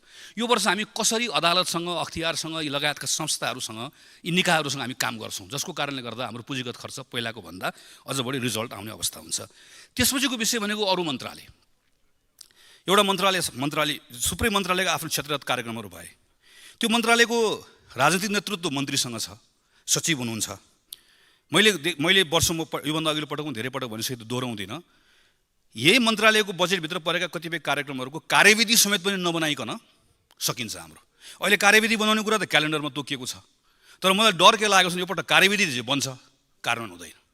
किन कार्यविधि बनाउने पो क्यालेन्डर आयो त, कार्यविधिको काम गर्ने कुरा नगरे पनि भयो। त्यो मन्त्रालय, प्रत्येक मन्त्रालय, अर्थ मन्त्रालय सँगसँगै एउटै पेजमा कसरी आउने, अर्को महत्त्वपूर्ण कुरा यो हुन्छ। त्यसपछिको अर्को कुरा भनेको निजी क्षेत्र। निजी क्षेत्रको मैले हेरेँ, यसपालि सबै कुरा पढिरहेको छु। खास गरी स्वदेशी निर्माण सामग्रीकै प्रयोग गर्ने कुरा, हदबन्दी सम्बन्धी कानुनको संशोधन गर्ने कुरा, वैदेशिक लगानीको सीमालाई पुनर्विचार गर्ने कुरा लगायतका कुराहरूलाई उहाँहरूले प्रशंसा गर्नुभएको छ। तर कर नीतिमा अस्थिरता देखियो, जसको कारणले गर्दा लगानीको अवस्थालाई यसले नकारात्मक ढङ्गले प्रभावित गर्यो भन्ने उहाँहरूको गुनासो मात्र होइन, उहाँहरूको यसमा ठुलो प्रश्न छ। अर्थ मन्त्रालयले कसरी उहाँहरूलाई आश्वस्त बनाउँछ? कतिपय जस्तो हुन हामीले हेऱ्यौँ यतिवटालाई भ्याटको छुटको सूचीबाट हटाइयो, ब्ल्याङ्केटमा हेर्दै गर्दा ठिक सुनिन्छ। जस्तो उदाहरणको लागि टिकटिङको क्षेत्रमा काम गर्ने ट्राभल एजेन्सीको साथीहरू के भन्नुहुन्छ भनेदेखि यो जस्ताको तस्तै लागू भयो भने हामीहरूको 100औं ट्राभल एजेन्सीहरू बन्द हुने अवस्थामा आउँछ भनेर भन्नुहुन्छ। 1 खरबभन्दा बढी नेपालमा अन्डा र कुखुराको क्षेत्रमा, मासुको क्षेत्रमा लगानी छ। अहिले कस्तो एउटा आएको छ, हामी पशु मन्त्रालयले के भन्छ भने सकेसम्म मासु चाहिँ फ्रोजन गरेर खाऊ भनेर भन्छ। तर हामीहरू के गर्छौँ, हामीले अहिले कस्तो ल्याएको छौँ भनेदेखि भने टुक्रा पारेर काटेर मासु बेच्यो भने चाहिँ त्यसले त्यो चाहिँ भ्याटबाट छुट पाएको छ। तर फ्रोजन गर्यो भनेदेखि त्यो फ्रोजन मासुमा चाहिँ भ्याट लगाउने भनेर ल्याइदिएको छ। यसबाट खास गरिकन कुखुरा अन्डाको क्षेत्रमा काम गरेको साथीहरू आतङ्कित हुनुभएको छ। कतिपय कुराहरू सायद चाहिँ अर्थ मन्त्रालयले थप छलफल गर्नु पनि आवश्यक होला। उदाहरणको लागि आलु प्याज, यहाँ पनि लामो छलफल भएको छ। आलु प्याजमा भ्याट लगाउँदै गर्दाखेरिको पक्कै पनि सोचेको कुरा भनेको स्थानीय कृषकहरूलाई उसको उत्पादनले बजार पाउँछ, मूल्य पाउँछ भन्ने कुरा होला। तर स्थानीय कृषकहरूले बजार पनि नपाउने, भान्सा पनि महँगो पनि स्थिति आयो भनेदेखि पनि यो थप प्रत्युत्पादक हुन्छ। कसरी मिलाउने हो? कृषि मन्त्रालयसँग कहाँनिर गएर जोडिन्छौँ हामी कसरी काम गर्छौँ, प्राइभेट सेक्टरसँग कसरी काम गर्छौँ, यो कुराहरूको बारेमा पनि थप छलफल गर्न आवश्यक छ भन्ने लाग्छ मलाई। राष्ट्र ब्याङ्कसँगको सम्बन्धलाई थप पारदर्शी कसरी बनाउने, थप खुला कसरी बनाउने अर्को सायद महत्त्वपूर्ण विषय होला। यसपछिको विषय भनेको राजस्व, खास छुटको बारेमा जुन करको व्यवस्था गरिएको छ यसमा छुट दिने निर्णय गरी पुगिहाल्यो। तर राजस्व चुहावट नियन्त्रणका सन्दर्भमा जे कुरा गरिएको छ, राजस्व चुहावटको नियन्त्रणको कुरा चाहिँ कर प्रशासनलाई चुस्त दुरुस्त बनाएर मात्र यसको उपलब्धि प्राप्त हुँदैन। सम्बन्धित निकायहरू, खास गरिकन नेपाल प्रहरी, सशस्त्र प्रहरी जसले हाम्रो बोर्डर आउटपोस्ट हेर्छ, त्यो अर्थात् अहिलेको लागि गृह मन्त्रालय भनौँ, गृह मन्त्रालय अर्थ मन्त्रालयसँग सँगसँगै काम गरेन त्यहाँभित्रको नियुक्ति, त्यहाँभित्रको प्रमोसन, त्यहाँभित्रको तमाम यी कुराहरूसँग केसँग जोडिन्छ भने यो कुरा राजस्व चुहावट नियन्त्रण गर्ने कुरासँग जोडिन्छ। राजस्व अनुसन्धान गर्ने कार्यालय प्रधानमन्त्री अन्तर्गत छ, त्यो आफ्नो लयमा आफ्नो तालमा छ। राजस्वको आन्तरिक राजस्वको यता कार्यालय अर्थ मन्त्रालय अन्तर्गत छ, गृह मन्त्रालय छ। यो सबैले एक ठाउँ ल्याएर जोड्ने कुरा गर्न सकिएन भने राजस्व चुहावटको नियन्त्रण सम्बन्धी पनि अपेक्षित गरेको परिणामहरू प्राप्त गर्न सकिँदैन। यी यस्ता कुराहरू छन् जुन कुरा बजेटमा प्रस्तावित भएकै कुराहरू हुन्। खालि मैले, किनभने यो बजेट यहाँ प्रस्तावित भइसक्यो, अब कस्तो प्रस्ताव गरेको भए के हुन्थ्यो भन्ने बारेमा मैले धेरै छलफल गर्न चाहिनँ। मेरो शुभकामना चाहिँ खालि यसलाई जे कुराहरू आएको छ यसबाट अपेक्षित परिणाम ल्याउनका लागि काम गर्ने तरिकामा सानसानो बदलावहरू कसरी ल्याउन सकिन्छ भन्ने बारेमा मलाई लागेको के सुझावहरू राखेँ। मलाई खास गरिकन सम्मान्य सभामुख महोदय, म मान्य अर्थमन्त्रीको मैले ध्यानाकर्षण गराउन खोजेको विषय चाहिँ बजेट प्रणालीमा सुधार गर्ने सम्बन्धमा चाहिँ हामीले के काम गर्न सक्छौँ भन्ने बारेमा हो। हाम्रो बजेट प्रणालीका सन्दर्भमा बजेट दिग्दर्शन छ, एउटा आर्थिक कार्यविधि तथा वित्तीय व्यवस्थापन ऐन छ। मङ्सिर पुसको महिनामा अर्थ मन्त्रालयको बैठक बस्छ। अर्थ मन्त्रालयले आर्थिक परिसूचकहरूको एउटा सानो पेपर बनाएर नेसनल प्लानिङ कमिसनलाई दिन्छ। नेसनल प्लानिङ कमिसनले त्यसमा स्रोत समितिको बैठक बस्छ। त्यसले सिलिङ भन्छौँ हामी, त्यो सिलिङ तय गर्छ र मन्त्रालयलाई तिम्रो सिलिङ यति भन्छ र मन्त्रालयभित्र सर काम हुन्छ र मन्त्रालयमा कार्यक्रम राखेर माथि पठाउँछ। यसो हेर्दै गर्दा कुरा मिलेको जस्तो देखिन्छ। तर हाम्रो समस्या यही छ। पहिलो कुरा, प्रधानमन्त्री भनेको क्याबिनेटको क्याप्टेन, प्रधानमन्त्रीले सबै कुराको जिम्मा लिने हो र प्रधानमन्त्री सबै कुराको लागि जवाफ दियो। अर्थमन्त्री भनेको उसको सहायक, प्रधानमन्त्री त क्याबिनेटको अल इन हो, सबै उसको बस हो नि त। त्यो स्रोत समिति जसको बैठक हुन्छ त्यो प्रधानमन्त्रीको उपस्थिति नै हुँदैन। त्यो बाहिर प्रधानमन्त्रीको भाषण एउटा हुन्छ, म यो गर्छु भन्ने हुन्छ। तर म यो गर्छु भनेर राखेको चाहनालाई व्यवहारमा अनुवाद गर्ने काम त कहाँबाट सुरु हुन्छ भन्दा त्यो स्रोत समितिको बैठकबाट सुरु हुन्छ। यो त अर्थ राजनीतिक निर्णय हो नि त। त्यहाँनिर हो अर्थ मन्त्रालयले, नेसनल प्लानिङ कमिसनले त्यतिखेर कहिलेकाहीँ राजनीतिक व्यक्तित्वहरू बहकिन खोज्यो भने हाम्रो अहिले भुक्तानीको सन्तुलन यति छ, हाम्रो ऋणको अवस्था यस्तो छ, यहाँ यो छ, यहाँ छ, यो छ भनेर त्यसलाई चेक गर्ने हो। तर मूल निर्णय गर्ने भनेको त पोलिटिकल मान्छेले हो नि त। तर त्यहाँनिर हाम्रो पोलिटिकल इन्भल्भमेन्ट हुँदैन, सक्यो। त्यसपछि सिलिङ हुन्छ। सिलिङ भएपछि कहाँ जान्छ? मन्त्रालयमा जान्छ। हेर्नुहोस्, मन्त्रालयमा त अझ हालत के हुन्छ? मन्त्रालयमा त मन्त्रीजी त्यो बैठकमा प्रायः बस्नुहुन्न। नबसेर कहाँ पठाइन्छ भने यसो कर्मचारी बसेर तल सम्बन्धित विभागहरू जसले खर्च गर्ने निकाय युनिटहरू हुन्छ त्यो युनिटमा पठाइन्छ। अनि त्यो युनिटको कर्मचारीहरू बस्नुहुन्छ र पुरानोमा भर्नुहुन्छ र भरेर माथि आएर बजेट तयार हुन्छ। सबैभन्दा बढी काम कहाँ हुनुपर्छ? मन्त्रालयमा जब सिलिङ जान्छ, सिलिङ गएपछि मन्त्रीजी बस्ने र मैले भनेको एकपटक प्रधानमन्त्री पनि बस्नुपर्छ। जस्तो उदाहरणलाई शिक्षा मन्त्रालयमा यो वर्ष 40 अरबको बजेट हो भनेपछि बजेटको अङ्क पो 40 हो त। यो वर्ष एजुकेसनमा के अचिभ गर्ने हो भन्नको लागि त प्रधानमन्त्री बस्नु पर्यो, शिक्षा मन्त्री बस्नु पर्यो, सचिव बस्नु पर्यो, अर्थ सचिव बस्नु पर्यो, अनि त्यहाँ 3-4 दिन सघन छलफल हुनु पर्यो। त्यसपछि टुङ्गाएपछि पो तलको कर्मचारीले काम गर्ने हो। हामी त तलको कर्मचारीले भर्दै आउनुहुन्छ, जसलाई हामी एलएमबिएस भनेर भन्छौँ। अझ पछिल्लो समय त के हुन थालेको छ भने अर्थ मन्त्रालयको उपसचिव बस्नुहुन्छ, उपसचिवले बोलाएको मिटिङ भएको हुनाले गर्दा मन्त्रालयको सचिव पनि जानुहुन्न आजभोलि त, मन्त्रालय उपसचिव मात्र जानुहुन्छ। अनि मन्त्रालय उपसचिव बसेर एउटा कार्यक्रम बनाउने चलन हुन्छ, जसले गर्दा के हुन्छ, पोलिटिकल अनरसिप हुँदैन। पोलिटिकल अनरसिप नभएकोले गर्दाखेरि रिजल्ट आउँदैन। अहिले हाम्रो बजेट निर्माणको एकदमै धेरै ठुलो समस्या यो सँगसँगै अर्को कुरा, करको दरको हेरफेरको बारेमा व्यापक चर्चा म डिटेलमा जान्न चाहन्न। यति एउटा कुरा गरौँ भन्ने लाग्छ, रेभेन्यू बोर्ड बनाऊ। राजस्व बोर्ड बनाइसकेपछि यसले एक्जिक्युटिभको काम पनि गर्छ, यसले एडभाइजरीको काम पनि गर्छ, र राजस्व बोर्ड बनाएपछि के गरौँ भने करको दरको बारेमा यसरी प्रस्ताव गर्दै गर्दा करको दर हेरफेर गर्न पाइन्छ। हेर्नुहोस्, नभए विधेयक किन ल्याउने? तर एउटा करको दर हेरफेर किन गरेको, औचित्य के हो? मैले छुट दिएँ भने त्यो छुटको भार कति पर्यो, छुट हटाएँ भने त्यो हटाउँदै गर्दा छुट दिँदै गर्दाखेरिको जुन उद्देश्य राखिएको थियो त्यसमा फरक कति लिएर आयो? मैले त्यसको अध्ययन, त्यसको एभिडेन्स के हो, कुन प्रमाणको आधारमा मैले छुट दिएँ, चाहे त्यो विद्युतीय गाडीको बारेमा होस्, चाहे जेसुकैको बारेमा होस्, एभिडेन्स के हो, अध्ययन कहाँ भयो, के को आधारमा गरियो? पार्लियामेन्टमा ल्याउँदै गर्दाखेरि यी सबै कुरा ल्याउनुपर्छ। यति कुरा गर्न सकियो भने बिस्तारै हामी पर्फर्मेन्स बजेटिङ, जुन खास गरी पछिल्लो समय विकसित देशहरूले सुरु गरेका छन्, त्यतातिरको हाम्रो पाइलाहरू हामीले बिस्तारै सार्न सक्छौँ। रातारात गर्न सकिँदैन, तर बजेट प्रणालीमा सुधार गर्ने कुरा एकदमै धेरै महत्त्वपूर्ण छ। र अन्त्यमा अब यति गरिसकेपछि के गर्नुपर्छ? अब हामी सांसदहरूले पनि हाम्रो भूमिका यहाँनिर खोज्न आवश्यक छ। खास गरिकन हामी के गर्छौँ, बजेट आयो, यो जस्ताको जस्तै पास हुन्छ, नीति कार्यक्रम अस्ति भनिसक्यो हामीले, बजेट क्यालेन्डर फेरौँ। हेर्नुहोस्, बजेट क्यालेन्डर फेरिसकेपछि के हुन्छ, नीति कार्यक्रम ल्याउने कुरा बजेटको सिद्धान्तको कुरा मात्र होइन। फागुन महिनामा अघि मैले भनेको प्रधानमन्त्री र मन्त्री बस्नुभयो र तत्त मन्त्रालयको छलफल गर्नुभयो भने त्यही फागुन महिनामा सम्बन्धित संसदको विषयगत समितिमा बजेटको प्रारम्भिक खाका पार्लियामेन्ट्री कमिटीमा आउँछ। पार्लियामेन्ट्री कमिटीमा व्यापक छलफल हुन्छ। त्यो व्यापक छलफल भएपछि त्यहाँ कतिवटा कानुन संशोधन गर्नुपर्ने कुरा भने त्यही छलफल हुन्छ। र अब मन्त्रीजीले भोलि गएर पार्लियामेन्टलाई फकाइराख्नु पर्दैन। किन पर्दैन? किनकि संसदीय समिति पनि त्यहाँभित्र आएको हुनाले गर्दा उसले भोलि कानुन संशोधन गर्ने कुरामा मद्दत गर्छ र चैत्र र वैशाखमा बजेट कार्यान्वयन गर्नलाई चाहिने सबै कानुनहरू पारित भइसक्छ र बजेट कार्यान्वयनको एउटा रिजल्ट आउन सक्छ। यसको लागि कानुन बनाउनु पर्ने छ। म मान्य सांसदज्यूलाई आग्रह गर्न चाहन्छु हामी यसमा काम गरौँ। त्यसपछिको अन्तिम कुरा भनेको हेर्नुहोस्, हाम्रो सबभन्दा महत्त्वपूर्ण कुरा भनेको सरकारले हामीलाई भन्यो म यसमा खर्च गर्छु, हामीले पास गरेपछि सरकारले अनुमति पायो अथवा पर्समा यति पैसा हामीले भनिदियौँ, तर कहाँ खर्च गर्छु भनेको छ, खर्च गरे कि गरेन, खर्च गर्छु भने अनुसारको परिणाम आयो कि आएन भनेर सोध्ने खोज्ने काम कसको हो? हाम्रो हो। हामी गर्छौँ त गर्दैनौँ, किन? हामीसँग गर्ने क्षमता हुँदैन, स्वाभाविक हो। यसको लागि 30वटा भन्दा बढी देशहरूले के बनाएका छन्, अहिले फिस्कल वाचडग भनेर बनाएका छन्। उदाहरणको लागि बेलायतमा अफिस अफ बजेट रेस्पोन्सिबिलिटी भन्छ, क्यानाडामा पार्लियामेन्ट्री बजेट कमिटी भनेर भन्छ, कोरियामा national assembly for budget office भनेर भन्छ। यसले के गर्छ? जस्तै बेलायतमा वर्षको 2 पटक इन्डिपेन्डेन्ट अफिस हुन्छ। यसले यस्तो बजेट डकुमेन्ट उसले पढ्छ, पढेको आधारमा कति कुरा पुरा भयो कति कुरा पुरा भएन भने वर्षको 2 पटक संसदमा यसले प्रस्तुत गर्छ अनि व्यापक संसदमा छलफल हुन्छ। अनि संसददेखि के हुन्छ, सरकार डराउँछ। किन? अब त के हुन्छ, यो ल्याएपछि संसदसँग सरकारसँग बहुमत छ, जस्ताको जस्तै पास भइहाल्छ, डराउनै परेन, बिचमा कसैले पनि खोज्दैन, डराउनै परेन। त्यस्तै गरी क्यानाडामा त अझ के हुन्छ, क्यानाडामा त अझ एउटा एमपीलाई समेत पनि वर्षभरिमा यो बजेटको डकुमेन्टमा कुनै कुरामा प्रश्न गर्न मन लाग्यो भने, डेटा चाहियो भने इन्डिपेन्डेन्ट अफिस हुन्छ, त्यो अफिसले अध्ययन गरेर सम्बन्धित सांसदलाई बताइदिन्छ।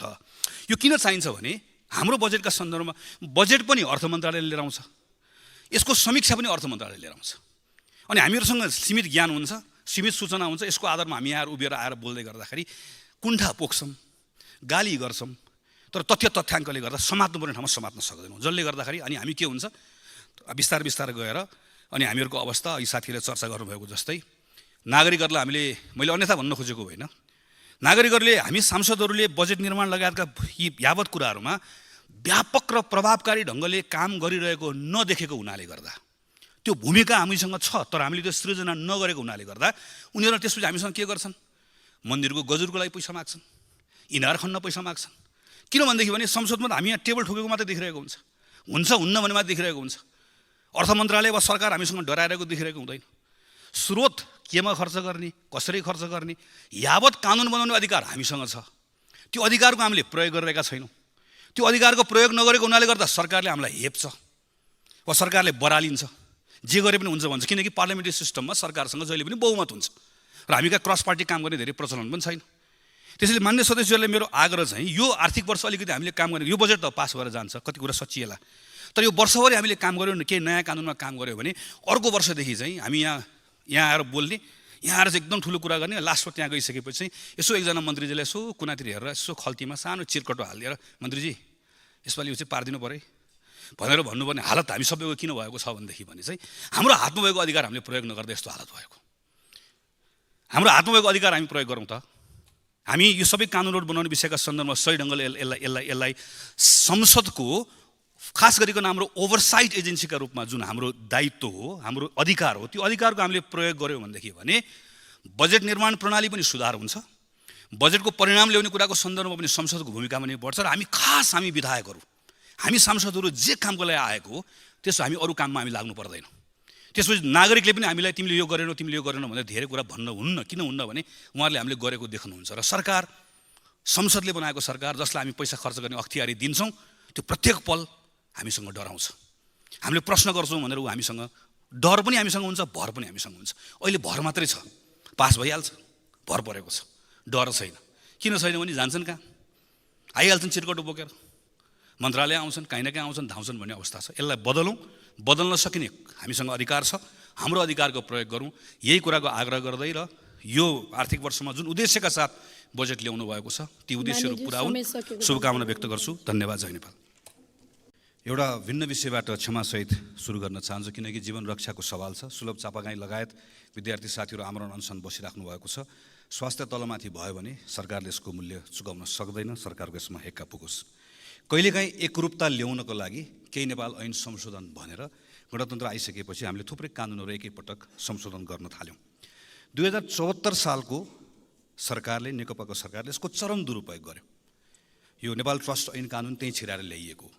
त्यो बेलामा हामीले संसदभित्र र माननीय कानुन मन्त्रीलाई म सम्झाउँछु, माननीय कानुन मन्त्रीले संसद बाहिर जमेर यसको विरोध गर्नुभएको थियो। त्यो बेलामा गलत, अहिले सही हुन्छ। यो विधिशास्त्रको मान्यताको खिलाफ हो। यस्तरी ऐन ल्याउनु भनेको हिजो पनि त्यो संसदलाई हेपेको हो, आज पनि संसदलाई हेपेको हो। किनकि संसदीय व्यवस्थामा सरकारलाई के लाग्छ भने मसँग बहुमत छ, मैले जे ल्याए पनि पारित हुन्छ भन्ने लाग्छ। यो हामीलाई हेपेको हो। हामी हेपिने कि नहेपिने यो पटक देखाउनु पर्नेछ। यो विधेयकमा मुलुकी फौजदारी संहिताको संशोधन मार्फत जघन्य अपराधमा संलग्नलाई जोगाउने गरी जुन प्रावधान ल्याएको छ, नेपाली कङ्ग्रेसको तर्फबाट म प्रष्ट भन्न चाहन्छु, राजनीतिक अपराधीकरण र अपराधको राजनीतिकीकरणको व्यवस्था हामीलाई स्वीकार्य छैन। र मान्य कानुन मन्त्रीले मेरो आग्रह पनि छ, 2074 पछि बनेको सरकारले लेखेको ड्राफ्ट हो यो, यसको भारी नबोक्नुहोस्, यसलाई बिसाउनुहोस्, यसलाई हटाउनुहोस्। वातावरण संरक्षण ऐनमा मन्त्रालयले स्वीकृत गर्ने EIA को प्रावधान मन्त्रालयले स्वीकृत गर्नुपर्छ। अहिले विभागबाट गर्ने भनेर ल्याइएको छ, मन्त्रालयले मान्दैन, यो वातावरणविदले मान्दैन। यो कसको इसारामा ल्याइएको, कसको सेवा गर्न ल्याइएको यो EIA अन्तर्राष्ट्रिय दस्तावेज पनि हो यो, किनकि हामी जैविक महासन्धिको त्यसको पार्टी छौँ। यो नीतिगत दस्तावेज पनि हो। यो विभागले स्वीकृत गर्न मिल्छ? के को आधारमा ल्याइएको? राजस्व चुहावट ऐनमा हिजो जिल्ला अदालतबाट माथि अदालतमा ल्याइयो, आज माथिल्लो अदालतबाट तल्लो अदालतमा सारियो। वैदेशिक रोजगार बोर्डमा निमित्त कार्यकारीको अवधि अनन्तकालसम्म लम्ब्याउन मिल्ने गरिकन घुसाइएको छ। यो घुसाउने विधेयक हो। यो जुन मन्त्रालयलाई जे गर्नुपर्ने छ त्यो साबिकको बाटोबाट आयो भने पारित हुँदैन, अनि यसरी घुसाउने। औषधि ऐनमा संशोधन गर्नको भनेर म आफै मन्त्री हुँदैको बेलादेखिको ड्राफ्ट तयार गरेर राखेको छ। त्यो कहिले अगाडि बढ्दैन। कोसिस गरियो, त्यस काम गर्दा गर्दै छोडेर आउनु पर्यो, पछाडि कहिले आएन। अहिले यो दुईवटा प्रावधान यहाँ घुसाइएको छ। मेरो लङ लिस्ट छ, यस्तो यति प्रावधान छ, सबको तयारी गरेका छौँ। समितिमा भेटौँला, त्यहाँ जमेर यसमा लडौँला पनि। तर यति कुरा सम्माननीय सभाको महोदयमा फेरि अनुरोध गर्न चाहन्छु, यही ठाउँमा उभिएर भनेको थिएँ, सम्माननीय प्रधानमन्त्रीजीलाई। मान्य सदस्य श्री गगन कुमार थापालाई म समय दिन्छु, संक्षिप्तमा आफ्नो कुरा राख्नुहोस्। सम्माननीय सभामुख महोदय, नेपाली कङ्ग्रेसका सहमहामन्त्री संविधान सभाका सदस्य महेन्द्र यादवमाथि हिजो मध्याह काठमाडौँमा साङ्गतिक आक्रमण भएको छ। मैले हिजो साँझ चिकित्सकहरूलाई गएर भेटेँ। चिकित्सकहरूको भनाइअनुसार उहाँ भाग्यले बाँच्नु भएको छ। मैले नछल्नु भएको भए जे पनि हुन सक्थ्यो। म उहाँको शीघ्र स्वास्थ्य लाभको कामना गर्छु। साङ्गतिक आक्रमण गर्ने मान्छे पक्राउ परेको छ, तर एउटा शङ्काले सन्केर हान्यो भनेर एउटा भाष्य निर्माण गर्न खोजिँदैछ। यसलाई थामथाम पार्ने, सामसुम पार्ने कोसिस हुँदैछ। म नेपाली कङ्ग्रेसको तर्फबाट सरकारलाई सचेत पनि गराउन चाहन्छु, सरकारको ध्यान आकर्षण गराउन चाहन्छु। यो विषयको गहिरो अनुसन्धान भएर यो घटना कसरी भयो, किन भयो, यसका सबै पक्षहरूका बारेमा राम्रोसँग अनुसन्धान होस् र योसँग जोडिएका अरू सबै पक्षहरू पनि उजागर होस्। म गृहमन्त्रीलाई सोध्न पनि चाहन्छु कि अब हामीले काठमाडौँमा एक्लै हिँड्न नमिल्ने भएको हो? कोही जलाइदिन्छु भन्छ, कोही खुकुरी हान्छ। हामी एक्लै हिँड्न हुने हो कि नहुने हो? म प्रधानमन्त्रीले गृहमन्त्रीले ठाउँ ठाउँमा बोलेको सुनिरहेको छु। यसलाई छाडिने छैन, यस्तो गरिनेछ। म आग्रह पनि गर्न चाहन्छु, जिम्मा लिएकोले धेरै बोल्ने होइन, गर्ने हो। हामीले परिणाममा हेर्न चाहन्छौँ। हामीले परिणाममा देख्यौँ भने त्यसको मूल्याङ्कन गर्ने संसद छ, नागरिक छ, आम जनता छन्, सञ्चार माध्यम छन्। काठमाडौँमा एउटा संविधान सभाको सदस्य भएको व्यक्ति सार्वजनिक कार्यक्रमबाट सहभागी भएर आउँदै गर्दा ऊ सुरक्षित छैन भने प्रधानमन्त्री गृहमन्त्रीलाई यो विषयले बोल्नुपर्छ कि पर्दैन? हिजो मैले समाचारहरू पनि पढेँ सम्मानित सभामुख महोदय, के लेखिएको छ भने घटना हुनुभन्दा पहिला महेन्द्र यादवले के बोले भनेर लेखिएको छ। यसको आशय के हो? महेन्द्र यादवले जेसुकै बोलेका हुन्। महेन्द्र यादवले कसैलाई मन नपर्ने कुरा बोले रे, कसैलाई चित्त नबुझ्ने कुरा बोले रे। के कुनै पनि कुराले, कसैले पनि बोलेको कुराले कसैले कसैमाथि साङ्गतिक आक्रमण गर्ने, खुकुरी हान्ने कुरालाई जायज ठहराउन सक्छ, वैध ठहराउन सक्छ? म नियतमाथि प्रश्न गर्दिनँ, तर लेख्नेहरूले पनि सोच्नुपर्ने बेला आएको छ यो बेलामा। यदि हामी कुनै पनि माध्यमबाट हिंसा जायज हुन्छ भन्ने कुरालाई स्थापित गर्ने कोसिस गर्दैछौँ भने हामी ठुलो गल्ती गर्दैछौँ। सम्माननीय सभामुख महोदय, म आग्रह गर्न चाहन्छु, यो संसदभित्र रहेका सबै राजनीतिक दलहरू, सञ्चार माध्यम, नागरिक समाज सबले एकपटक मनन गर्ने बेला आएको छ कि यदि समाजमा असन्तुष्टि छ, तर यो असन्तुष्टिलाई देखाएर यदि समाजमा हिंसालाई प्रोत्साहन गर्ने अभिव्यक्ति, हिंसालाई प्रोत्साहन गर्ने घटना वा हिंसात्मक गतिविधिहरूलाई कुनै न कुनै मानेबाट प्रश्रय दिन हामीले खोज्यौँ भने नेपाली समाजले त्यसको ठुलो मूल्य चुकाउनुपर्छ। हामी धेरै सङ्घर्ष र सकसबाट बाहिर निस्किएर हिंसाबाट बाहिर निस्केका छौँ, तर कता कता असन्तुष्टिलाई सम्बोधन गर्ने भन्दा पनि असन्तुष्टिलाई भजाएर अराजकता मच्चाउने पहल कदमीहरू भएको हामी यत्रत्र देखिरहेका छौँ। महेन्द्र यादवमाथि आक्रमण भयो भन्ने कुरा मात्र होइन, यो मान्छे मऱ्यो भन्ने होइन सभामुख महोदय, काल पल्क्यो भन्ने कुरा हो। त्यसैले यो घटनालाई सामान्य घटनाको रूपमा नलिउँ। अराजकताले जसरी नेपाली समाजलाई गाँच्न खोज्दैछ र कुनै न कुनै माध्यमबाट जसरी हामी यसलाई वैध वा जायज ठहराउने कोसिसहरू गरिरहेका छौँ, यसको ठुलो मूल्य नेपाली समाजले चुकाउनु पर्ने अवस्था आउन सक्छ। यो बारेमा हामी सबै सचेत हुनुपर्छ। अन्त्यमा सम्माननीय सभामुख महोदय, म एउटा अर्को विषयमा मात्र ध्यान आकर्षण गराउन चाहन्छु। यही बिचमा हामीले सुन्यौँ कान्ति बाल अस्पतालमा लाइन बसिरहेको एउटा हजुरबाले आफ्नो नातिनीको उपचार गराउन नसक्दाखेरि उनको मृत्यु भयो। मैले समाचारमा पढेँ, नियम बनाउनु पर्नेछ। म आफै स्वास्थ्य मन्त्री भएको बेलाको सम्झन्छु, त्यही बेलामा बनाएका नियमहरू छन्। अस्पतालमा अत्यावश्यक सेवा लिनुपर्ने मान्छेले लाइन बस्नै पर्दैन, त्यो नियम छ। अहिले नियम नभएको कारणले गर्दा भएन भनेर ढाकछोप गर्न खोजिएको छ। हाम्रो आँखा अगाडि 5 वर्षीय बालिका काठमाडौँको केन्द्रमा भएको बाल अस्पतालमा उपचार गर्ने सुविधा हुँदाहुँदै उपचार नपाएर छटपटाएर मर्नु परेको घटना पढ्न सुन्न हामी बाध्य भएका छौँ। यो घटनालाई पनि सामसुम नपारियोस्। यसका बारेमा सत्य तथ्य के हो छानबिन भएर सदनलाई जानकारी गराइयोस्। सम्माननीय सभामुख महोदय मार्फत यो पनि माग राख्न चाहन्छु। धन्यवाद। सभामुख महोदय, नेपाल सरकारले हिजो न्यूनतम साझा कार्यक्रम सार्वजनिक गरेको छ। 10वटा दलहरू अहिले सरकारमा सम्मिलित छौँ। केही दलहरू निर्वाचनभन्दा अगाडिको गठबन्धनमा पनि थियौँ, केही दलहरू निर्वाचन पछाडि जोडिएका छौँ। त्यसैले पनि सरकार अगाडि बढ्नको लागि न्यूनतम साझा कार्यक्रम अनिवार्य थियो, अत्यावश्यक थियो। केही कुराहरू उठेका छन्, यो सदन चलिरहेको बेलामा सदनमै प्रस्तुत हुनु पर्थ्यो भनेर म पनि त्यही भन्दछु। यद्यपि यो भनिरहँदै गर्दा के पनि ख्याल गर्नुपर्छ भने केही समय पहिला पुस 25 गते सदन चलिरहेकै बेलामा बाहिर प्रस्तुत भयो। त्यो बेलामा प्रतिपक्ष दलको तर्फबाट हाम्रा केही साथीहरूले गलत हो भनेर भन्नुभयो। आज हामी सत्ता पक्षमा छौँ, आज हामी यसलाई सही नबनाउँ। हिजो सत्ता पक्षमा हुँदै गर्दा बाहिरकोलाई सही भनेको कुरालाई त्यो गलत थियो भनेर मनन गरौँ र यस्तो सदन चलिरहेको बेलामा यस्ता कार्यक्रमहरू सदनमै प्रस्तुत हुने कुरालाई कम्तीमा एउटा परम्परा बनाऊँ भन्ने लाग्छ। यो कार्यक्रममा के छ भन्ने सन्दर्भमा केही साथीहरू भन्छन् यो निराश लाग्दो छ, निरस छ र निबन्ध जस्तो छ, एउटा इच्छा सूची जस्तो छ। म त्यति धेरै नकारात्मक हुन चाहन्न, किनकि म नियतमाथि अहिले प्रश्न गर्दिनँ। त्यसरी मैले यसमा 5वटा प्राथमिकताहरू देखेँ।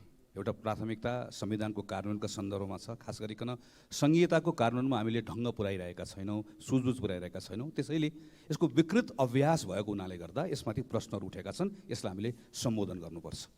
अर्को प्राथमिकता सुशासनको छ, भ्रष्टाचारलाई अन्त्य गर्ने सदाचारीको कुरा छ, हाम्रो सेवा प्रवाहको गुणस्तर बढाउने कुरा छ।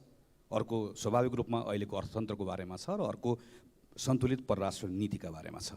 के कुराहरू छुटेका छन्, छुटेको कुराहरू थप्न वा जोड्न मिल्छ भन्ने लाग्छ।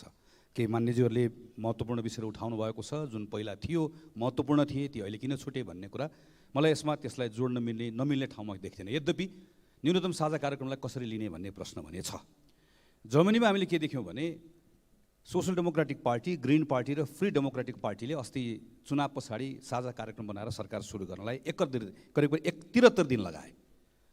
यो अघिल्लो पटक क्रिस्चियन डेमोक्रेटिक पार्टी र सोसल डेमोक्रेटिक पार्टी मिलेर बनाउँदै गर्दाको साझा कार्यक्रम बनाउँदै लागेको दिनभन्दा करिब 100 दिन कम थियो, किनकि त्यो बेलामा 171 दिन लागेको थियो। उनीहरूको साझा कार्यक्रम बनाउँदै गर्दाको झगडा हेऱ्यो भने ग्रिन पार्टीले मोटरवेमा हाइवेमा स्पिड लिमिट घटाउने भनेर आफ्नो घोषणापत्रमा लेखेको कुरालाई अहिलेलाई म छोडिदिन्छु। त्यसो भने फ्री डेमोक्रेटिक पार्टीले म खास गरिकन चाहिँ कोल फ्री जुन एनर्जी पावर प्लान्टहरू छ त्यसलाई हटाउने कुराहरूको सन्दर्भमा अलिकति द्रुत गतिमा अगाडि बढाउने कुरालाई म सहमत हुन्छु भनेर यसरी सम्झौता गर्नका निम्ति कार्यक्रम बनाउनका निम्ति 100 दिनसम्म लगाएको हामी देख्छौँ। भने अर्कोतिर हामी कतिपय युरोपियन देशहरूमा उदाहरणको लागि स्विडेनमा एउटा लेफ्ट पार्टीले भाडाको पोलिसीमा साझा कार्यक्रममा लेखेको भन्दा बाहिर गएर काम गरिएको हुनाले गर्दा मैले गठबन्धन छोड्छु भनेर गएको पनि उदाहरणहरू हामी देख्छौँ। न्यूनतम साझा कार्यक्रमलाई बनाइसकेपछि यसरी गम्भीरताका साथ हामीले लिन सक्नु पर्दछ। म विश्वास गर्छु राजनीतिक दलहरू जसले हिजो हामीले साझा कार्यक्रम मानेका छौँ, यसलाई ग्रहण गरेका छौँ, हामीले यति नै गम्भीरताका साथ यो साझा कार्यक्रमलाई लिएका छौँ। यो राजनीतिक दलबाट गठबन्धनको दलहरूले साझा कार्यक्रम बनाइसकेपछि त्यस पछाडि यसलाई कार्यान्वयनमा लिएर जाने भनेको सरकारले हो। सरकार भनिसकेपछि कहिलेकाहीँ हामी धेरैतिर छरिन्छौँ।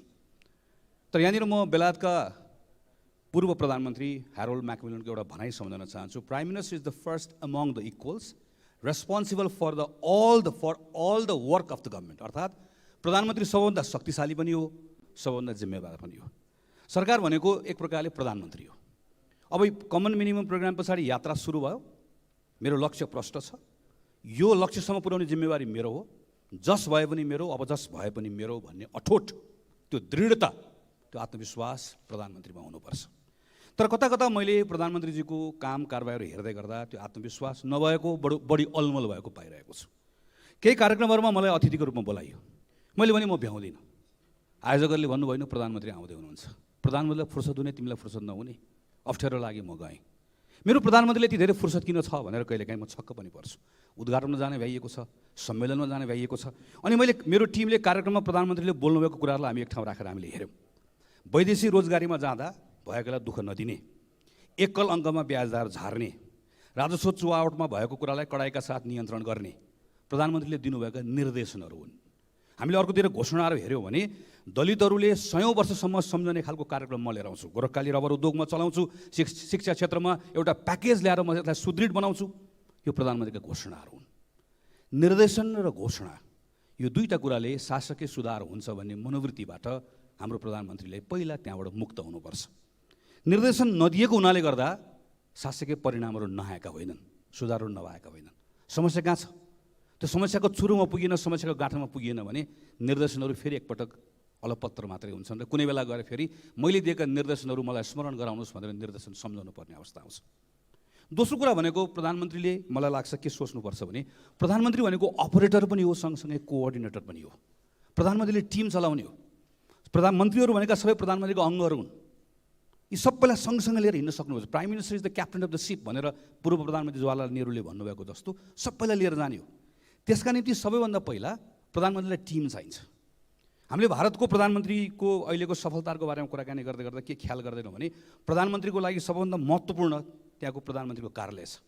त्यो प्रधानमन्त्रीको कार्यालयमा एउटा कर्मचारी पठाउनका निम्ति महिनौसम्म उसको ट्र्याक गरिन्छ, उसको क्षमता हेरिन्छ र उसलाई त्यसपछि प्रशिक्षित गरिन्छ।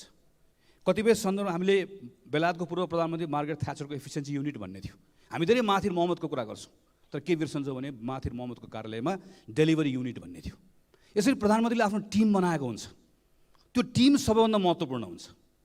अहिले प्रधानमन्त्री कार्यालयमा गएर हामीले सिंहदरबारमा गएर हेऱ्यौँ भनेदेखि भने प्रधानमन्त्रीको टिम त्यहाँभित्रको खास गरिकन सरकारी टिम जुन छ त्यसलाई हामीले हेऱ्यौँ भने त्यो पनिस्ड टिम जस्तो, सजाय पाएको जस्तो। केही दिन अगाडि मात्र हामीले हेऱ्यौँ सेवानिवृत्त हुन लाग्नुभएको एउटा काबिल एकजना सचिव, अहिले उहाँ त्यसबाट हटाइनुभयो। ठिक छ, सरकारले निर्णय गर्ने हो, तर हटाइसकेपछि कहाँ लानुभयो त भन्दै गर्दा थन्काउनु पऱ्यो, कसैलाई दुःख दिनु परेको अथवा तिमीलाई यतिखेर म धेर ख्याल गर्दिनँ भन्नु पऱ्यो भने उसलाई थन्काउनका निम्ति हामी प्रधानमन्त्री कार्यालयमा लिएर जान्छौँ। हामीले यसै गरिकन काम गर्दै गयौँ भने त्यो टिमले रिजल्ट दिन सक्दैन। त्यसैले मेरो आग्रह छ सरकार, खास गरिकन प्रधानमन्त्रीले यो बेलामा सबभन्दा चुस्त टिम बनाउन सक्नुपर्छ। र प्रधानमन्त्रीले के सोच्नुपर्छ भने गठबन्धनको नेता भएर गठबन्धनको दलहरूसँग बस्ने कुराको त्यो समय छुट्याउनुहोस्। त्यो जम्मा महिनामा 1 दिन 2 दिन बसे हुन्छ। आफ्नो दलको अध्यक्ष हुने कुरा त कम्तीमा म त भन्छु केही समयको लागि बिर्से पनि हुन्छ। अहिले प्रधानमन्त्रीले प्रधानमन्त्री जस्तो भएर दिन रात त्यो समय प्रधानमन्त्रीको मुख्य कामको लागि उहाँले त्यसमा लगाउनुपर्छ। तेस्रो कुरा भनेको आज सबैभन्दा हामीले भोगिरहेको कुरा, जनताहरू यति धेरै निराश छन्, यति धेरै आत्तिएका छन् कि यत्रो नयाँ सरकार आएको छ, भर्खर चुनाव भएको छ, यसो हेर्दै गर्दा सब ठिकठाक जस्तो देखिन्छ। यसले उत्साहित बनाउनु पर्ने हो, एउटा भरोसा दिलाउन सक्नुपर्ने हो। म यो दल त्यो दलको कुरा गरिरहेको छैन। केही दिन अगाडि हामी अरू नै दल भएको सरकार पनि देखिरहेका थियौँ। हामी अहिले अरू नै दल भएको सरकार छौँ। या कुनै हामीले एकअर्कालाई दोषारोपण गरेर पनि यसबाट के निस्कन्छ भन्ने मलाई लाग्दैन। समग्रमा नेपालको राजनीतिक प्रणालीसँग हामीहरू सबैसँग एक प्रकारको भरोसा टुटेको जस्तो अवस्था भएको छ। यो बेलामा मलाई लाग्छ प्रधानमन्त्री आफैले यो मसँग कति सङ्ख्या छ, मसँग कति सांसद छन्, मसँग कति समय छ भनेर होइन, मेरो ठाउँबाट हेर्दै गर्दा मेरो प्रधानमन्त्रीलाई सुझाव छ, प्रधानमन्त्रीले सोच्नुपर्छ मसँग जम्मा अब 6 महिनाको समय छ। चैतको मसान्ततिर कमन मिनिमम प्रोग्राम आएको छ। म जनप्रतिनिधिको भएर भन्दैछु, असोज समयको समय लिनुहोस्, असोजमा यही संसदमा आउनुहोस् र आफैले प्रस्तुत गरेको कमन मिनिमम प्रोग्रामको आधारमा के उपलब्धि भयो भनेर हामीलाई बताउन सक्ने अवस्था निर्माण गर्नुहोस्। यसका निम्ति सबैभन्दा पहिला केही क्विक विन्सहरू छ जसमा उहाँले काम गर्नुपर्नेछ। यही कमन मिनिमम प्रोग्राममा ल्याइएको छ नागरिकता सम्बन्धी विधेयक, शिक्षा सम्बन्धी विधेयक, निजामती सम्बन्धी कुरा, शान्ति प्रक्रियाका विषयहरू। यी विषयहरूमा सिङ्गो संसद, यो पार्टी त्यो पार्टी नभनिकन सिङ्गो संसद, यसमा सरकारलाई हामीहरू सहयोग गर्न तयार छौँ। डाक्टर डिली खनालको आयोगले दिएको रिपोर्ट छ सार्वजनिक खर्च कसरी मितव्ययी बनाउने भनेर। निर्ममतापूर्वक प्रधानमन्त्रीले यसमा काम गर्न सुरु गर्नुहोस्। दण्डहीनताको कुरा यो बोलेर हुने कुरा होइन। दण्डहीनतालाई सहँदैनौँ भन्ने कुरा देखाउनको लागि मिटर ब्याजीको कुरा उठिरहेको छ, उखु किसानको कुरा उठिरहेको छ। हिजो मात्र हामीले समाचार पढ्यौँ केही वरिष्ठ नेताहरू नै संलग्न हुनुभएको मानव तस्करीका घटनाहरू बाहिर आइरहेका छन्। सरकार यो कुराहरूमा निर्मम भएर काम गरोस्। यो सरकारले दण्डहीनतालाई प्रश्रय दिँदैनस् भन्ने सन्देश दियोस्। प्रहरी र भन्सारका अधिकारीहरूबाट मात्रै सही काम गराउन सक्यो भने सरकारले चोरी पैठारीलाई यी कुनै पनि खालका गलत क्रियाकलापलाई प्रश्रय दिँदैन भन्ने सन्देश जान्छ। बोलेर हुँदैन। Action speaks louder than words. त्यसबाट देखिन्छ निर्णय कसलाई भयो, कुन मान्छेलाई छानियो भन्ने कुराको आधार आउँछ। त्यसैले मेरो सरकारलाई अनुरोध छ, कमन मिनिमम प्रोग्राम आयो, अब सरकारले 1 दिन 1 परिणाम, यो नाराका साथ प्रत्येक दिन एउटा परिणाम ल्याउने कोसिस गरोस्। केही कामहरू इच्छा शक्ति राख्न साथ परिणाम प्राप्त हुन्छ। नियत ठिक भयो भने केही कुराको परिणाम प्राप्त हुन्छ। निर्णय ठिक गऱ्यो भने हुन्छ, केही कुरा हुँदैन। सोचेर गर्नुपर्नेछ। हाम्रो क्षेत्रहरू किनकि वर्षौँदेखिको अस्तव्यस्तताको कारणले गर्दा धराशयी भएका छन्। उदाहरणको लागि नेपालको शिक्षा क्षेत्र, हामीले अहिले नेपालको हाम्रो शिक्षा विद्यालयमा हेऱ्यौँ भने हाम्रो प्राथमिक कक्षामा कति विद्यार्थी भर्ना हुन्छन्, निम्न माध्यमिकको आधार रूपमा कति विद्यार्थी भर्ना हुन्छन्, माध्यमिकमा पुग्दै गर्दा कति विद्यार्थीले विद्यालय छाड्छन्, उच्च शिक्षामा पुग्दै गर्दा अझ हाम्रो हालत के छ, दिनको 600 जना विद्यार्थी नो अब्जेक्सन सर्टिफिकेट लिएर बाहिर कसरी जान्छन् भन्ने हेऱ्यौँ। र कक्षा 8मा सरकारले नै गरेको अध्ययन हामीले हेऱ्यौँ भनेदेखि भने विज्ञान, गणित, अङ्ग्रेजी, नेपाली भाषा कति शिक्षण भनेर हेऱ्यौँ भने काली लाग्दो छ। 55,000 भन्दा बढी शिक्षकको दरबन्दी अभाव छ।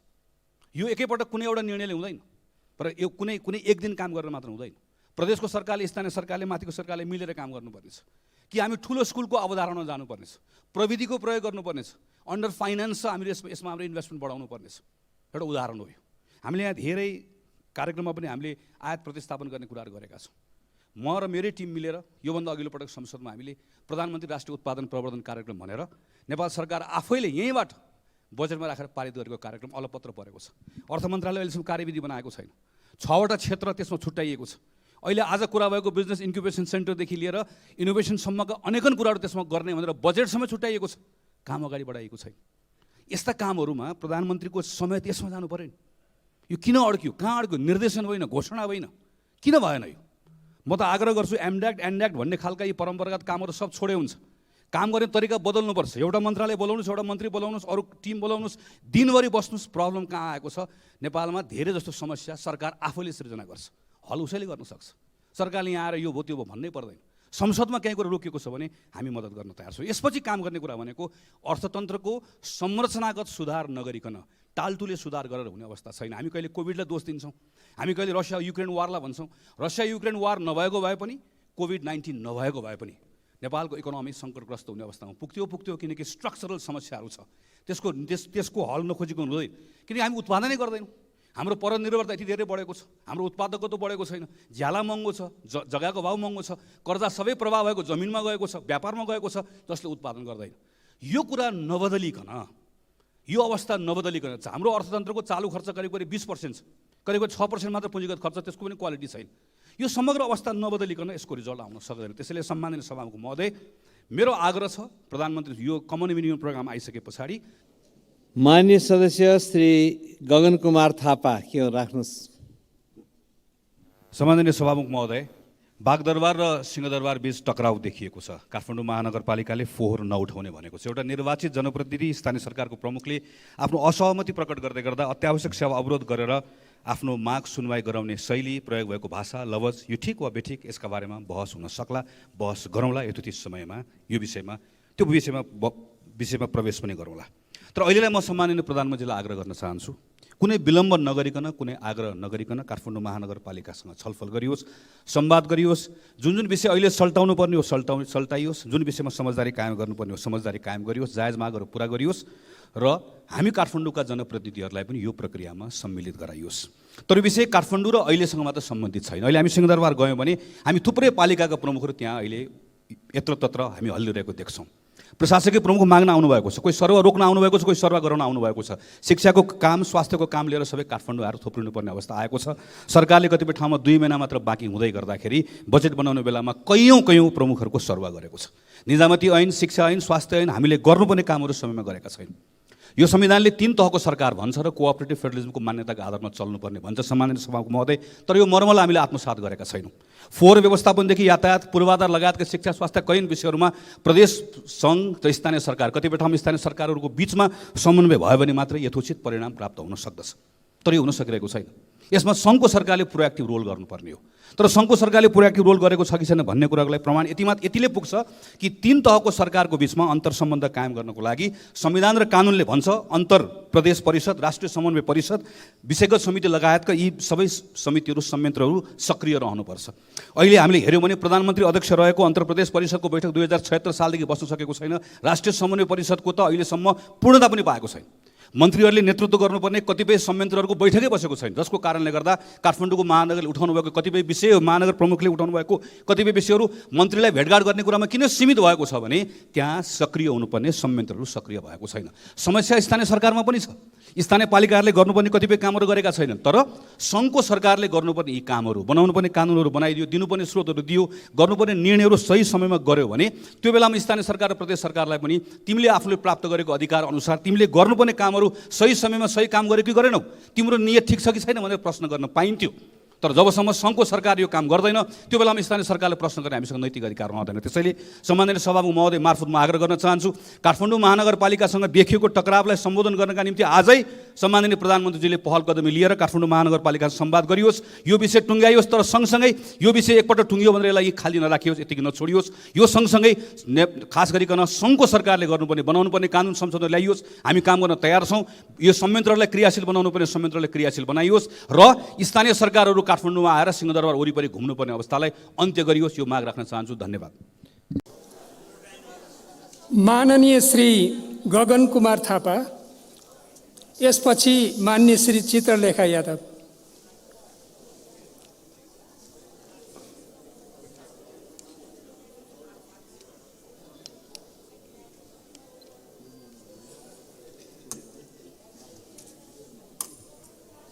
सम्माननीय सभामुख महोदय, सम्माननीय राष्ट्रपतिले केही महत्त्वपूर्ण विषयहरू उठाएर यो विधेयकलाई संसदमा फिर्ता पठाउनु भएको छ। प्रादेशिक पहिचानको व्यवस्था, समानार्थ नागरिकता प्राप्तिका लागि लगायत संविधान प्रदत्त नागरिकता सम्बन्धी सबै प्रावधानहरूलाई समेट्नुपर्ने विषय उठाउनु भएको छ। लैङ्गिक समानताको दृष्टिबाट प्रशस्त छलफल र सुधारको ठाउँहरू छ भन्ने विषय पनि उठाउनु भएको छ। खास गरिकन आमाको आत्मसम्मानको विषय महत्त्वपूर्ण कुरा जुन हामीले विधेयक बन्ने बेलामा पनि छलफल गऱ्यौँ, संशोधन पनि राख्यौँ। खास गरिकन सो घोषणा गर्ने सन्दर्भमा आमाको आत्मसम्मानमा चोट नपुगोस् भन्नेतर्फ हामीहरू सबै सचेत रहने कुरालाई गम्भीरताका साथ उठाउनु भएको छ। केही कुराहरूको लागि भने संविधानै संशोधन गर्नुपर्ने अवस्था पनि छ। वैवाहिक अङ्गीकृतका सन्दर्भमा सम्माननीय राष्ट्रपतिले साझा अवधारणा निर्माण गर्नुपर्छ भन्ने कुरा पनि ठिक उठाउनु भएको छ। यो पटक साझा धारणा निर्माण हुन सकेन, किनकि 3 खालको विचारहरू थियो। 2078 साल जेठ 2 गते अध्यादेश जारी गर्दाखेरि वैवाहिक अङ्गीकृतका सन्दर्भमा तत्कालीन प्रधानमन्त्रीजीले चाहनु भएको भए एउटा व्यवस्था राख्न सक्नुहुन्थ्यो, जुन अहिले मान्यजीहरूले भनिराख्नु भएको छ। किन राख्नु भएन? साझा धारणा बनेन। साझा धारणा बनोस् भनेर कतिपय मान्यजीहरूले भनेको हिसाबले बाहिर छलफल सुनिरहेको साथीहरूलाई के लाग्छ भने आज यदि यो विधेयक हामीले पारित गरेनौँ भने वैवाहिक अङ्गीकृतका सन्दर्भमा 7 वर्ष 8 वर्ष 9 वर्ष जे भन्छौँ त्यो व्यवस्था लागू हुन्छ भन्ने लाग्छ। तर सत्य त्यो होइन भने हामी सबैलाई थाहा छ। यो विधेयक पारित गरेनौँ भने पनि वैवाहिक अङ्गीकृत नागरिकताको सन्दर्भमा त एउटा व्यवस्था छ। 2063 सालको व्यवस्था छ। 2063 सालको त्यो ऐन कसले बनाएको? अन्तरिम संसदले। अन्तरिम संसदमा को हुनुहुन्थ्यो? अघि साथीहरूले चर्चा गरिसक्नुभयो। त्यो अन्तरिम संसदले त्यो ऐन बनाएको ऐन पनि त्यसै बनाएको होइन, त्यो सारेको। कहाँबाट सारेको?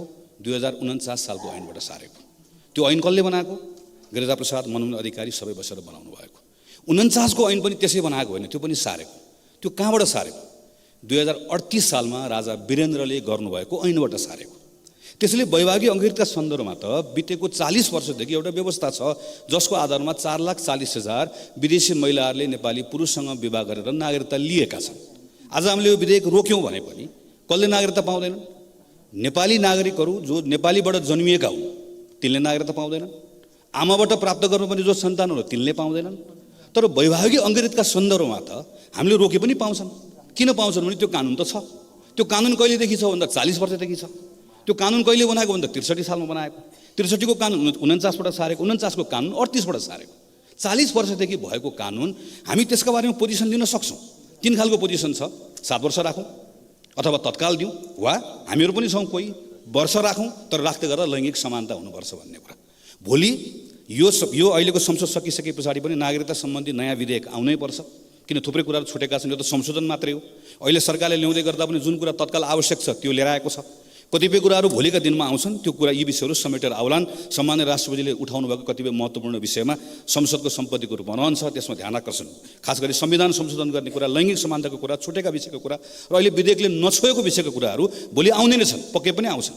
तर आज कम्तीमा मेरो आग्रह सम्माननीय सभामुख महोदय, हामी कम्तीमा सदनबाट आम जनतालाई भन्दै गर्दाखेरि यति त बताइदिउँ कि वैवाहिक अङ्गीकृत नागरिकताका सन्दर्भमा 40 वर्षदेखि एउटा व्यवस्था छ। त्यो व्यवस्थालाई विधेयकले छोएको छैन, जसरी सम्माननीय पूर्व प्रधानमन्त्री केपी ओलीले अध्यादेश ल्याउँदै गर्दा छोएको थिएन। यो नछोएको विषय हो। भोलि आउने सरकारले कसरी छोला भोलिको कुरा हो।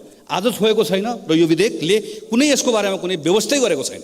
जुन व्यवस्थै गरेको छैन त्यसका बारेमा हामी सबभन्दा बढी चर्चा गरिरहेका छौँ। जबकि सबैभन्दा बढी चर्चा गर्नुपर्ने विषय सम्माननीय राष्ट्रपतिले उठाउनु भएको लैङ्गिक समानताको विषय थियो हो। भोलिका दिनमा विषय थातिरहेको छ। यो विषयको बारेमा भोलि आउने दिनहरूमा छलफल हुन्छ नै। संविधान संशोधन गरेर भए पनि समानतासँग जुन बाजिएका विषयहरू छन् त्यसलाई हामीले राख्नै पर्ने हुन्छ। अहिलेको लागि भने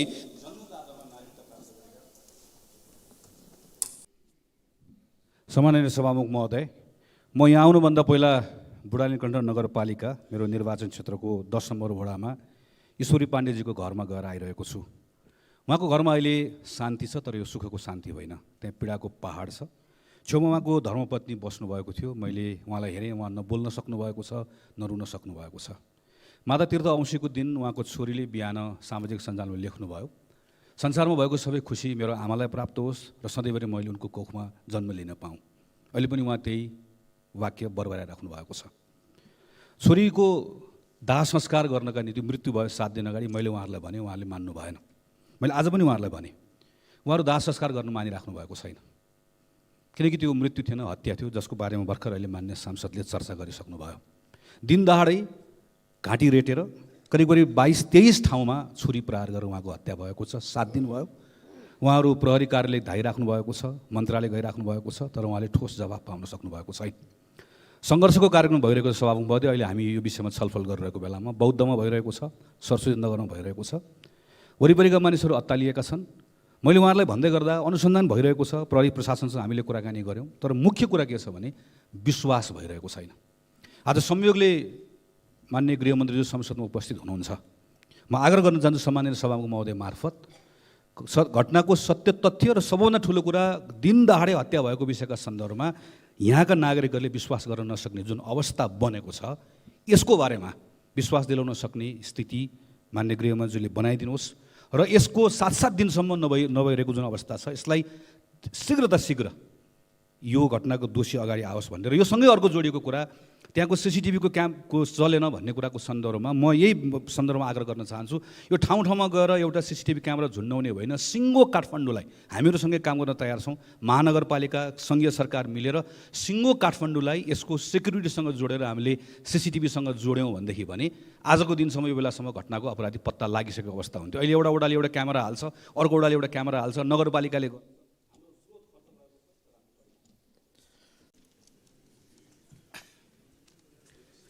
सम्माननीय सभामुख महोदय, 2074 सालमा नेपाल सङ्घीय संरचनामा गइसके पछाडि हामीले भन्यौँ विश्वविद्यालय शिक्षाको पुनर्संरचनाको बारेमा अब गम्भीर ढङ्गले छलफल गरौँ।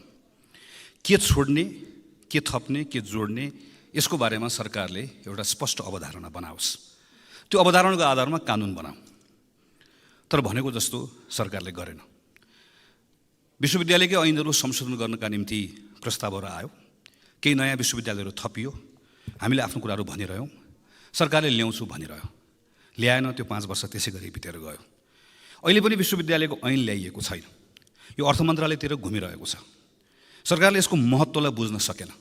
सरकारको लागि यो अवसर पनि हो, विश्वविद्यालय शिक्षालाई समग्रतामा हेर्ने एउटा अवसर हो, प्रदेशको सरकारलाई मार्गदर्शन गर्ने अवसर पनि हो। खास गरी हायर एजुकेसनको फाइनेन्सिङ कसरी गर्ने, हायर एजुकेसनलाई अनुसन्धानतिर कसरी बढी लिएर जाने, यसको पठन पाठन कसरी बदल्ने, कतिवटा विश्वविद्यालय चाहिन्छ, यी सबैको बारेमा हेर्ने एउटा मौका हो। केही दिन अगाडि शिक्षाविद विष्णु कार्कीको लेखमा हामी कहाँ कतिवटा विश्वविद्यालय छ र अहिलेको आधारमा हेऱ्यौँ भने प्राथमिक विद्यालयलाई पनि नपुग्ने विद्यार्थीहरूको सङ्ख्या एउटा विश्वविद्यालयमा छ भन्ने कुरा उहाँले आफ्नो लेखमा हामीलाई प्रष्ट देखाउनु भएको छ। यो मौका हाम्रो लागि अर्को एउटा महत्त्वपूर्ण पनि अवसर हुनसक्छ, खास गरिकन दलीय हस्तक्षेपबाट विश्वविद्यालयलाई मुक्त गर्ने। केदारभक्त माथेमालाई कुनै बेला विश्वविद्यालयको भिसी बनाएको गौरव पनि हामीसँग छ। त्यस पछाडिको दिनहरूमा विश्वविद्यालय भागभण्डाबाट थला पारेको दोष पनि हामीलाई नै लागेको छ। त यो अवसर पनि हो, विश्वविद्यालयको ऐन ल्याउँदै गर्दा दुईवटा कुरा गरौँ। विश्वविद्यालयलाई दलीय हस्तक्षेपबाट मुक्त गर्नका निम्ति विश्वविद्यालयका प्राध्यापक कर्मचारी लगायतकालाई दलीय सदस्यता लिन नपाउने व्यवस्था जुन अहिले छ, हामीलाई आज मात्रै नेपाली कङ्ग्रेस पार्टीलाई निर्वाचन आयोगले के कुरामा हामीलाई स्मरण गराएको छ। हामी गम्भीरतापूर्वक ती कुराहरूलाई अक्षरशः पालना गर्छौँ, कतिपय भएका कमजोरीहरूलाई सच्याउँछौँ पनि। र विश्वविद्यालयको विधेयकहरू ल्याउँदै गर्दा कार्यपालिकाले कहीँ कतै पनि कुनै पनि बाटोबाट हस्तक्षेप गर्न नसक्ने गरिकन यसको कम्प्लिट यसको अपोइन्टमेन्टहरू भिसी, रेक्टर, रजिस्ट्रार जे भनौँ गर्न सक्ने व्यवस्था गर्ने गरिकन हामीले यसलाई बदल्नुपर्छ। यही आलोकमा सम्माननीय सभामुख महोदय अहिले आएको ऐनलाई हामीले हेर्नुपर्छ। नवीन प्राज्ञिक मान्यता र दृष्टिकोणका साथमा यो आएको छ। जो समाजका व्यक्ति र व्यक्तित्वहरू यो विश्वविद्यालय नेपाल विश्वविद्यालय बनाउने पछाडि लाग्नु भएको छ, उहाँहरू अत्यन्तै नेपाली समाजका प्रतिष्ठित नागरिकहरू हुनुहुन्छ। एउटा अत्यन्त पवित्र सोचका साथमा यो कन्सेप्ट उहाँले लिएर आउनुभयो। एउटा स्वायत्त सार्वजनिक संस्थाको रूपमा यसलाई विकास गर्ने उहाँहरूले अठोट गर्नुभएको छ। राष्ट्रिय सभाले यसमा केही कुराहरू परिमार्जन गरेको छ। खालि यसमा दुईवटा कुरा हामीले ध्यान पुर्याउनु पर्ने छ प्रतिनिधि सभाले, जस्तो लाग्छ मलाई खास यसमा। यसको एउटा स्वायत्तताको बारेमा यहाँ पनि संरक्षक परिषदको कल्पना गरिएको छ, सिनेट। त्यो सिनेट पनि फेरि कहीँ न कहीँबाट त्यो दलीय हस्तक्षेप हुने अवस्था बन्यो, दलीय भागभण्डा हुने अवस्था बन्यो। हिजो हामीले अरू विश्वविद्यालयमा गरेका गल्तीहरू दोहोऱ्याउने खालको स्थिति कहीँ सानो छिद्र मात्र रह्यो भने पनि कतै न कतैबाट त्यसले फेरि हामीलाई दलीय हस्तक्षेप गर्नका निम्ति प्रेरित गर्न सक्छ। यसलाई बन्द कसरी गराउने र अर्को, यो विश्वविद्यालय चल्नका लागि सार्वजनिक संस्था हो, सरकारले गर्ने डाइरेक्ट फन्डिङको कुरा एउटा हो। अर्को इन्डाउमेन्टहरू, अरू तरिकाहरूबाट सरकारभन्दा बाहिरको गैर सरकारी क्षेत्रलाई यस्तो विश्वविद्यालयहरूलाई सहयोग गर्न लाउन सक्ने वातावरण कसरी बनाउने, कानुनमै त्यस्तो व्यवस्थाहरू कसरी गर्ने। कतिपय कुरा यो कानुनले बोल्दैन, यसका निम्ति अरू कानुनहरूले बोलिदिनु पर्ने हुन्छ। त्यो कुराहरूको बारेमा प्रतिनिधि सभामा हाम्रो समितिमा छलफल हुँदै गर्दा यसमा हामीहरू राम्रोसँग छलफल गरौँला। मलाई यति मात्रै भन्नु सम्माननीय सभाको महोदय अन्त्यमा कि विश्वविद्यालय ऐन सरकारले तुरुन्त लिएर आओस्, त्यसको आधारमा कति विश्वविद्यालय राख्ने, कति घटाउने कुरालाई तुरुन्त निर्क्योल गर्ने गरिकन सरकारले तुरुन्त काम गरोस् र अत्यन्तै छिटो यसलाई लिएर आओस्। यही क्रममा संसदीय समितिमा छलफल हुँदै गर्दा यो अहिले प्रस्तुत भएको विधेयकमा जे जति कुराहरू सुधार गर्नुपर्ने छ, यसको स्वायत्तताको बारेमा, यसको फाइनेन्सको मोडलको बारेमा, यसको बारेमा हामी बसेर यसलाई अझै परिष्कृत गरेर यसलाई अगाडि बढाउनुपर्छ भन्ने लाग्छ। धन्यवाद, नमस्कार, जय नेपाल। माननीय सदस्य श्री देव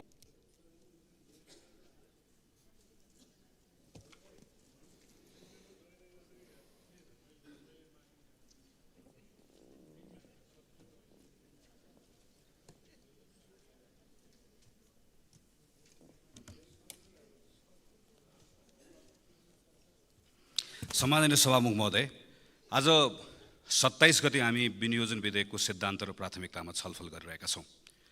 छलफल सकिएपछि आज हामी संसदको तर्फबाट अर्थ मन्त्रालय, मन्त्री परिषद, योजना आयोगलाई यहाँको एउटा प्रतिवेदन पठाउँछौँ।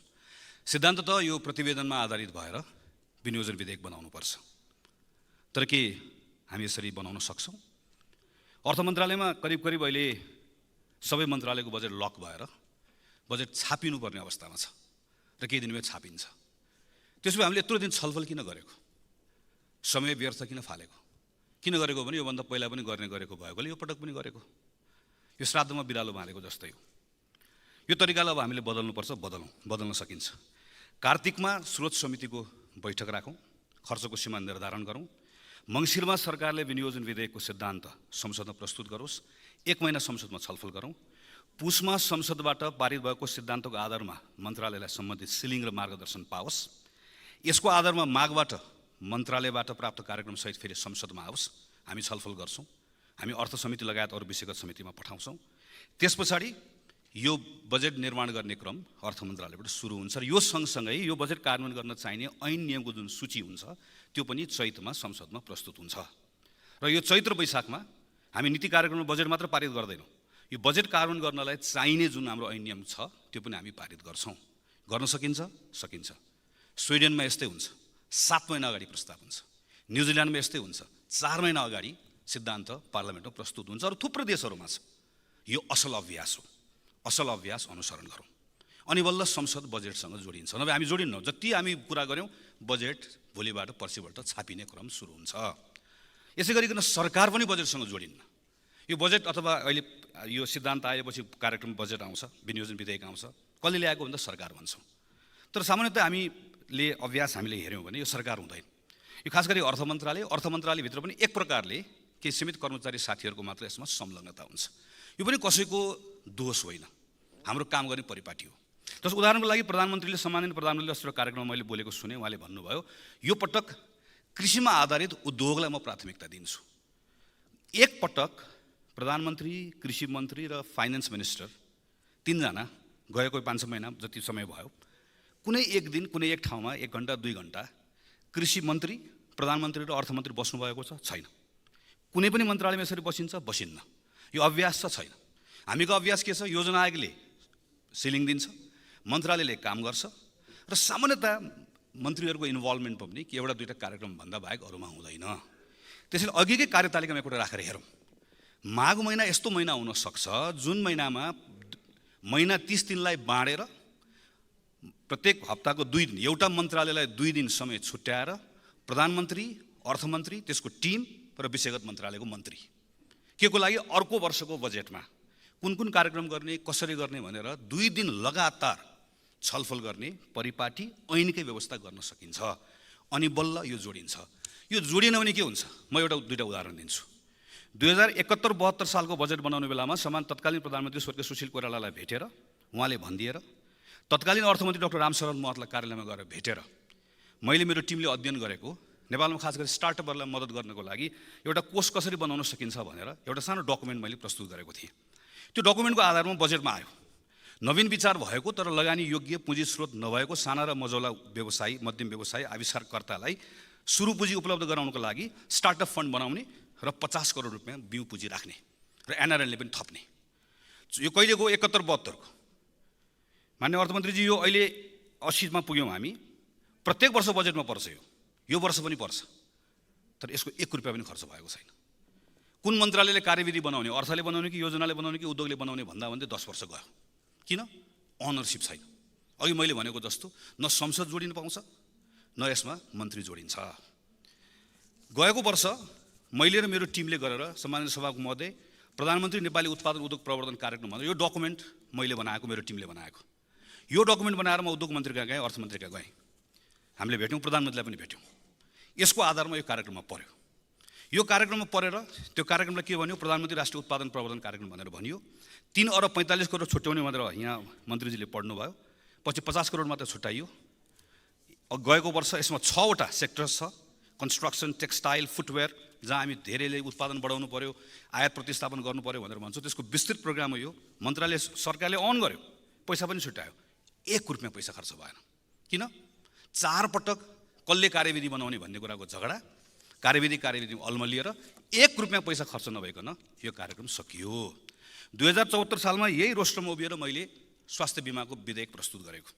पछि हामीले लामो छलफल गऱ्यौँ, कानुन बनायौँ।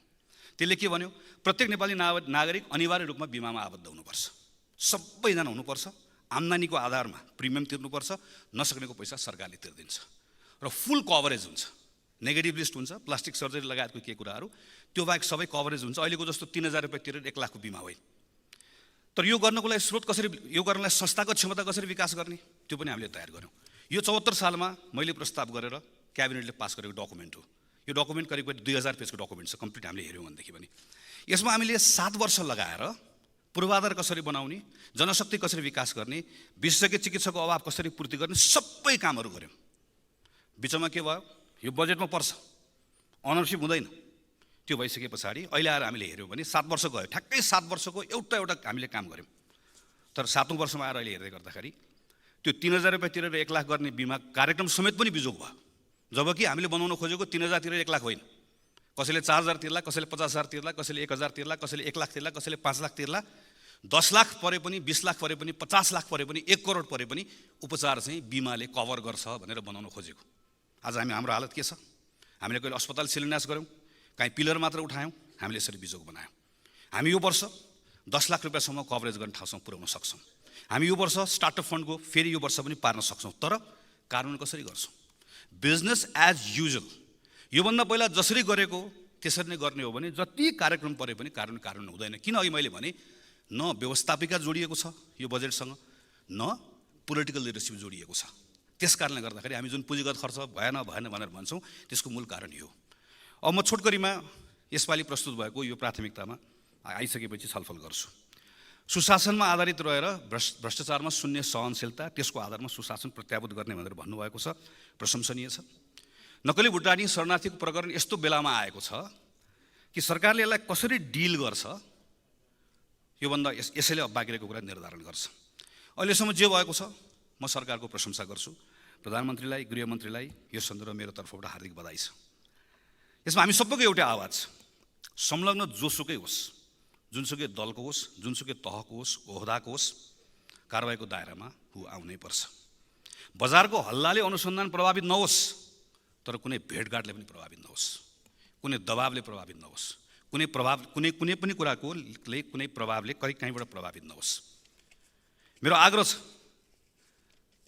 अनुसन्धान फ्री र फेयर होस्, निर्दोष कोही पनि नपरोस्, तर दोषी छ भने नेता होस् कि नाता होस्, एउटा पनि नछुटोस्। यो प्रकरणमा सरकारले डरसँग खुट्टा टेक्यो भने योभन्दा अगाडि उसले सुशासनको नारा लगाउन सक्छ। तपाईँको फिल्म चल्छ, हाउसफुल हुन्छ, नभए हल खाली हुन्छ। सबैले हेरेको छ। यहाँ अनुसन्धान गरे भनेर मात्र हुँदैन, अब विश्वास लाग्नुपर्छ। नागरिकलाई फ्री र फेयर हो भने विश्वास लाग्नुपर्छ। सुशासनका विषयका सन्दर्भमा अनि बल्ल अरू काम गर्न सक्छौँ। सामान्य सभाको महोदय, यहीँ अहिले अख्तियार भ्रष्टाचारको विधेयक संसदमा विचाराधीन छ। हदब्याज नलाग्नेदेखि लिएर नीतिगत निर्णयका सन्दर्भमा योभन्दा अगाडि नीतिगत निर्णयका नाममा भएका निर्णयहरूको समेत छानबिन गर्न पाउने गरिकन अख्तियारलाई अधिकार दिने, नियुक्तिको मापदण्ड बदल्ने लगायतका विषयहरू म लगायतका सांसदहरूले संशोधन राखेका छौँ। पारित गरौँ। हामी थुप्रै कुरा यही वर्ष गर्न सक्छौँ। सुशासन र राष्ट्रको कुरा ठिक ढङ्गले गर्ने मान्ने अर्थमन्त्रीज्यू हेर्नुहोला, चोरी पैठारी रोकिन्छ। तपाईँले राजस्व परिचालन गर्ने कुरामा तपाईँको क्षमता बढ्छ। एकैपटक कहाँ पुगिन्छ। तर यसमा पनि आँट गर्नुपर्छ। हेर्नुहोस्, अर्थ मन्त्रालयको मात्र कुरा होइन। मैले भर्खर पढेँ, केही थाहा पाएँ, गृह मन्त्रालयकै सचिव भीष्म कुमार भुषालको संयोजकत्वमा एउटा समिति गठन भएको छ, जसले खास गरी चुनावको बेलामा राजनीतिक संरक्षणका कारणले गर्दा राजस्व चुहावट भएको भन्ने प्रतिवेदन प्रधानमन्त्रीलाई बुझाएको छ। पूर्व मुख्य सचिव लीलामणि पौडेलको संयोजकत्वमा एउटा प्रतिवेदन बुझाइएको छ। त्यो प्रतिवेदन सार्वजनिक गरियोस्, त्यो प्रतिवेदनका आधारमा पनि छानबिन गरियोस्, दोषीलाई कारबाही गरियोस्, अनि अर्को वर्ष बल्ल सरकारले आँट गर्न सक्छ। इक्विलिब्रियम एकदमै ध्यान दिनुपर्ने छ मान्य अर्थमन्त्रीज्यू। हामीले पहिला फरेन करेन्सीको रिजर्भको कुरा मात्र हेऱ्यौँ। हेर्दै गर्दा हामी एकैपटक हाम्रो आयातमा कति ठुलो धक्का पर्यो र अहिले हाम्रो सार्वजनिक वित्त खलबलिएको अवस्था छ। तपाईँले अस्ति भन्नुभयो मोनिटरी पोलिसीका सन्दर्भमा अलिक खुलो हुनुपर्छ भन्दै गरेर राष्ट्र ब्याङ्क र IMFको रेस्पोन्सहरू हामीले पढिरहेका छौँ। अप्ठ्यारो छ, हामी बुझ्छौँ। तर अप्ठ्यारोको बिचमा सन्तुलन कसरी ल्याउने त्यो ढङ्गले काम गर्नुपर्ने छ। प्राइभेट सेक्टरले विश्वास गुमाएको छ। हामीले अङ्क बताएर मात्र हुन्न, पसलहरू खाली भएका छन्, उधारो उठेको छैन, बजारले विश्वास गुमाएको छ, व्यापार सुकेको छ, भाडा तिर्न सकेको छैन। विश्वास कसरी दिलाउनुहुन्छ? यो सेन्ट्रल गभर्मेन्टको बजेट होइन, यो फेडरल नेपालको बजेट हो। तपाईँले यहाँ ल्याउने बजेटले तल्लो तहको खास गरी स्थानीय सरकार र प्रदेश सरकारलाई उत्प्रेरित पनि गर्नुपर्छ, कतिपय ठाउँमा रोक्नु पनि पर्छ। उदाहरणको लागि हामीले यही वर्ष खास गरी सानो कुराहरू, सांसदहरूको पारिश्रमिक बाहेकका भत्ताहरू हामी लिन्नौँ भन्ने सानो सिम्बोलिक कुराबाट हामीले सुरु गऱ्यौँ। सरकारले पनि धेरै निर्णयहरू गर्न सक्ला, स्थानीय सरकार र प्रदेश सरकारलाई दबाब पर्छ। हामीले गलत निर्णय गऱ्यौँ भने त्यहाँ उसले उनीहरूलाई गलत कुरा गर्नलाई प्रेरित गर्छ। डेटाको प्रयोग सही ढङ्गले गरेका छैनौँ। मेरै टिमले अहिले हामीले सानो एउटा डेटा हेऱ्यौँ, अर्थ मन्त्रालयको डेटा के भन्छ? मकैको आयात घटेको छ, मूल्य भयानक बढेको छ। त्यो भनेको के हो? कुखुराको दाना महँगो भयो। कुखुराको दाना महँगो हुँदै गर्दा त माछा र अन्डाको भाउ बढ्नुपर्ने हो नि। मासु र अन्डाको भाउ बढेन किन? यति धेरै मासु र अन्डा अहिले चोरी पैठारी भएर आएको छ नेपालभित्र, जसले गर्दा हाम्रो कृषकहरू मार्नु परेका छन्।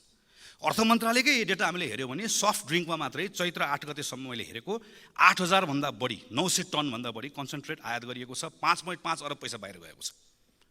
यो डेटाहरूको आधारमा हामीले करका कतिपय कुरा निर्धारण गर्ने हो नि। किन हामीले सिङ्गल युज प्लास्टिक ब्यागमा 1000% भन्दा बढी ट्याक्स नबढाउने? किन यो सफ्ट ड्रिङ्कमा हामीले चाहिँ कैयन गुणा किन हामीले ट्याक्स नबढाउने? त्यसो भनेदेखि सँगसँगै फेरि नेपाली किसानलाई प्रोटेक्सन किन नगर्ने? यस्ता ठाउँहरू हेर्नुपर्ने छ। म टुङ्ग्याउँछु सम्मान्य सभामुख महोदय, यो त अहिलेका कुराहरू हुन्। योभन्दा बाहेक एकचोटि समय लिएर अहिले हाम्रो ज्वरो आएको छ, ज्वरो कसरी निको पार्ने कुरा त गर्नै पर्ने छ। तर हाम्रो अर्थतन्त्रलाई रोग लागेको छ। यो रोग रातारात लागेको होइन, कुनै एउटा व्यक्तिको कारणले गर्दा मात्र होइन, यसका केही संरचनागत समस्याहरू पनि छन्। हामी सबैबाट केही न केही कमजोरी भएको छ। नेपाली कङ्ग्रेस पार्टीको तर्फबाट भन्दैछु, यत्रो वर्ष सरकार चलाउँदै गर्दा हामीबाट पनि कमजोरीहरू भएका छन्। कतिपय नीतिहरू सही नभएका छन्, कतिपय ठिक काम गरेका छौँ। ठिक काम गरेको कुरामा गौरव गरौँ, त्यसको स्वामित्व लिउँ। गलत कतिपय कुराहरू भएका छन्, त्यसलाई सच्याउँ, स्वीकार गरौँ। हामी सबैबाट कहीँ न कहीँ कमजोरी भएको छ भन्ने मानेर हाम्रो संरचनागत समस्या हल गर्ने कुरामा पनि तपाईँले कठोर कदम चाल्नुपर्नेछ, जोखिम उठाउनु पर्नेछ। तर यो बजेटबाट अहिले विश्वास कायम गर्नु, अहिले सुशासनको केही स्थितिहरू हामीले छ भन्ने केही कुरा स्थापित गऱ्यौँ भने तपाईँकोसँग पोलिटिकल क्यापिटल बढ्छ। तपाईँसँग त्यो राजनीतिक पुँजी भयो भने आगामी वर्ष तपाईँले अर्को वर्ष दह्रोसँग कदम चाल्न सक्नुहुन्छ र संरचनागत समस्या हल गर्ने बाटोमा लिएर जान सक्नुहुन्छ। दह्रो कदम चाल्नुहोस् भन्ने शुभकामनासहित मेरो कुरा टुङ्ग्याउँछु। धन्यवाद, नमस्कार, जय नेपाल। मान्य सदस्यहरू, विशेष समयमा बोल्नको लागि दलीय आधारमा मान्य सदस्यहरूको नाम प्राप्त हुन आएको छ। म उहाँहरूलाई बोल्न समय दिन्छु। सर्वप्रथम मान्य सदस्य श्री गगन कुमार थापा, समय 15 मिनट। त्यसपछि मान्य सदस्य रघुजी पन्त। सम्माननीय सभामुख महोदय, संविधान दिवसको दिन 670 जनालाई माफी मिना गरिएको छ। 670 जनामध्ये कति संविधान सम्मत, कानुन सम्मत पनि छ होला। तर फेरि एकपटक संविधानको मर्म विपरीत र कानुनको छिद्रबाट बदनियतका साथमा छिरेर गम्भीर अपराधको दोषी ठहर गरिएकोलाई कैद माफी मिना गरिएको छ। बदनियतका साथ भएको यो निर्णय गलत छ। यसको विरोध स्वाभाविक छ, वाञ्छनीय छ। यसको विरोध हुन्छ र हामी विरोध गर्दछौँ। यो विषय अदालतको ढोकासम्म पुगेको छ, जसले हामी सबैलाई गिज्जाइरहेको छ। अदालत माथि पनि प्रश्न उठेको छ, किन अहिले म आउँछु?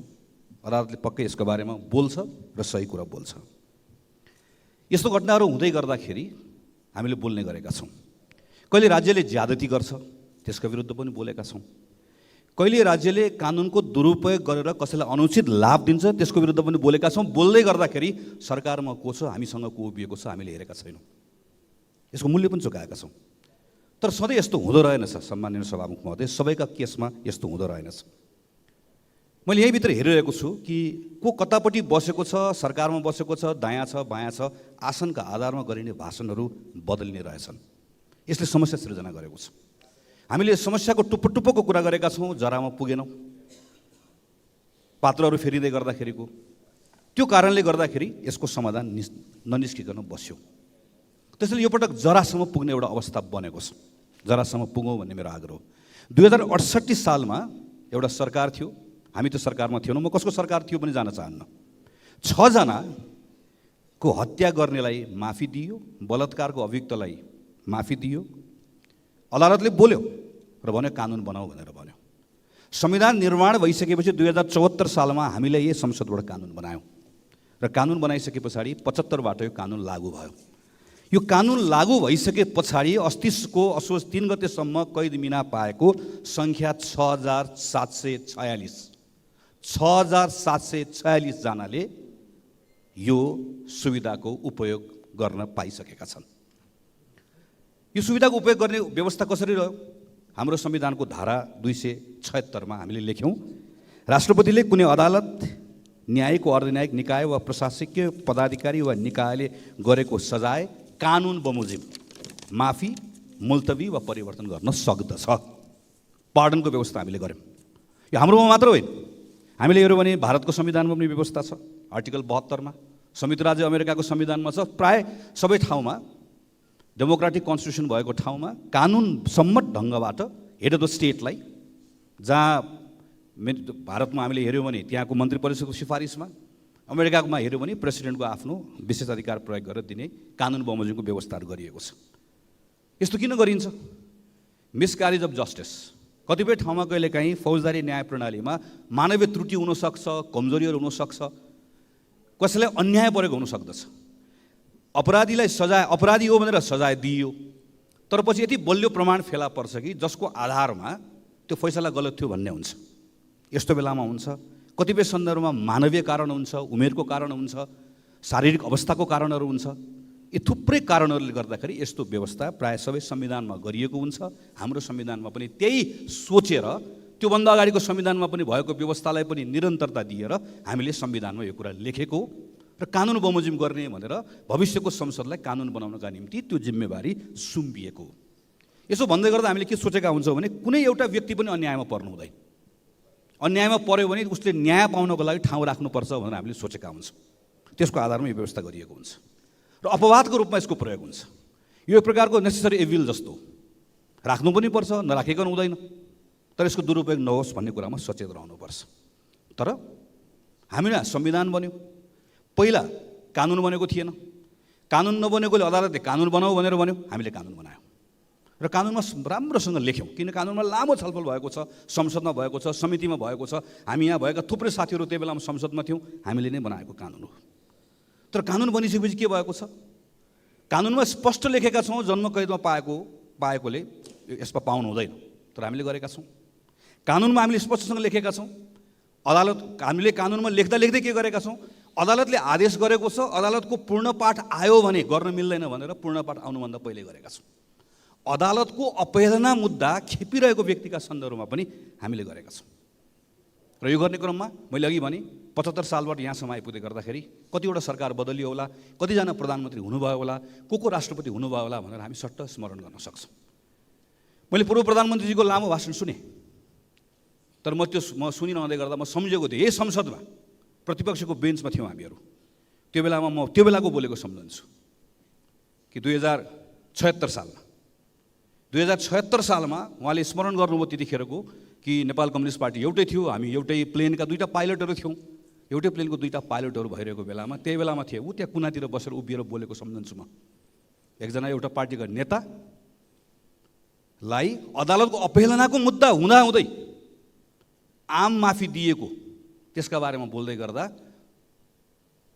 माननीयज्यू नै त्यो बेलाको प्रधानमन्त्री हुनुहुन्थ्यो। र त्यो बेलामा बोल्दा बोल्दै म मेरो आफ्नो माइक काटेको सम्झन्छु म।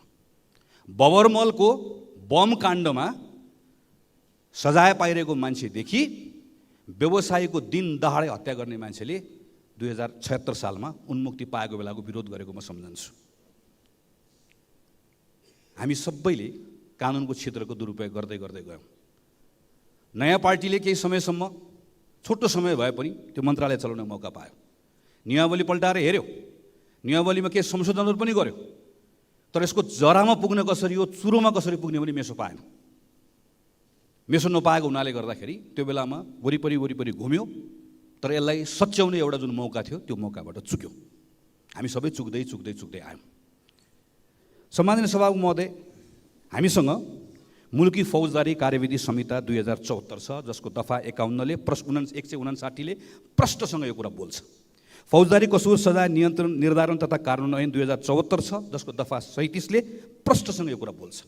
दुवै कानुनले स्पष्ट भन्छ गम्भीर फौजदारी अपराधमा संलग्न दोषी र जन्मकैद सजाय पाएको व्यक्तिको सजाय माफी हुन सक्दैन। यो कानुनसँग जोडेर फौजदारी कसुर नियमावली 2076 र कारागार नियमावली 2020 छ। सबै कुरा छ, नियमावली पनि बनेको छ। कानुनले स्पष्ट प्रक्रिया र अवस्था पनि तोकेको छ। कसुरको प्रकृति, कसुर गर्दाको अवस्था, उमेर, शारीरिक अवस्था, सजायको हद र चालचलन लगायतको विषय, आधार, कारण, प्रक्रिया सबै पुऱ्याउ भनेर भन्छ।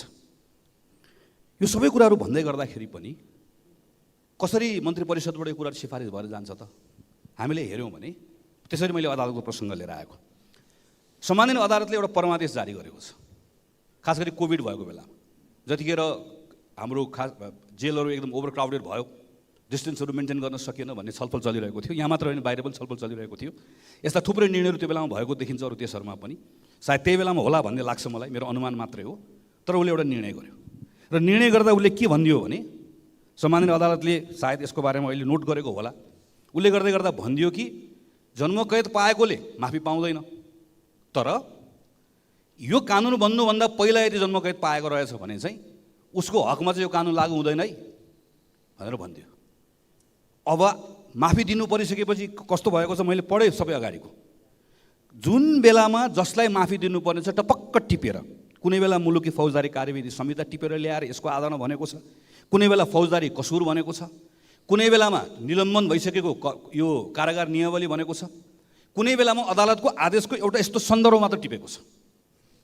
र अदालतको आदेशहरूले पनि यसरी चाहिँ काहीँ न काहीँ गएर टेक्ने ठाउँहरू उपलब्ध गराइदिएको छ। तर त्यो भन्दै गर्दा पनि यो किन भन्न मिल्दैन भने अदालतको आदेशको यो सन्दर्भ चाहिँ पढ्ने, यसलाई टेक्ने, तर अदालतको यही अर्को अदालतले अर्को आदेशमा भन्छ नि त उसले फेरि प्रश्नसँग, तिमीले जेसुकै गर तर तिमीले आधार र कारण नखुलाइकन गर्न पाउँदैन, प्रक्रिया नपुर्याइकन गर्न पाउँदैन। कानुनमा लेखेको कुराको प्रक्रिया नपुर्याइकन गर्न पाउँदैनौ, तिमीसँग स्वेच्छाचारी अधिकार छैन भनेर भन्छ। त्यो चाहिँ पढ्नु नपर्ने, त्यो चाहिँ टेक्नु नपर्ने, त्यसलाई चाहिँ पछाडि राखिदिने। जुन टेक्दाखेरि ठ्याक्क आफ्नो निर्णय गर्न मिल्छ ठ्याक्क त्यो निर्णय मात्रै टेक्ने। 75 सालको सरकारले त्यही, 76 को सरकार त्यही, 77 सरकार त्यही। अहिलेको हामी राष्ट्रपतिको संस्थालाई अनावश्यक बदनाम गरिरहेका छौँ। योभन्दा पहिलाको राष्ट्रपतिको बेलामा पनि, म राष्ट्रपतिको बेला भन्दिनँ, योभन्दा पहिलाको सरकारको बेला एकपछि अर्को यो निर्णय गर्दै र मैले सबै हामी योभन्दा पहिला पनि उठाउँदै आएको, तर किन यस्तो भइरहेको छ भनेर अझ गहिरोसँग हेर्नु पऱ्यो भन्दै गर्दा फरक समयमा फरक कानुनहरू टेक्दै लिएर गइएको छ।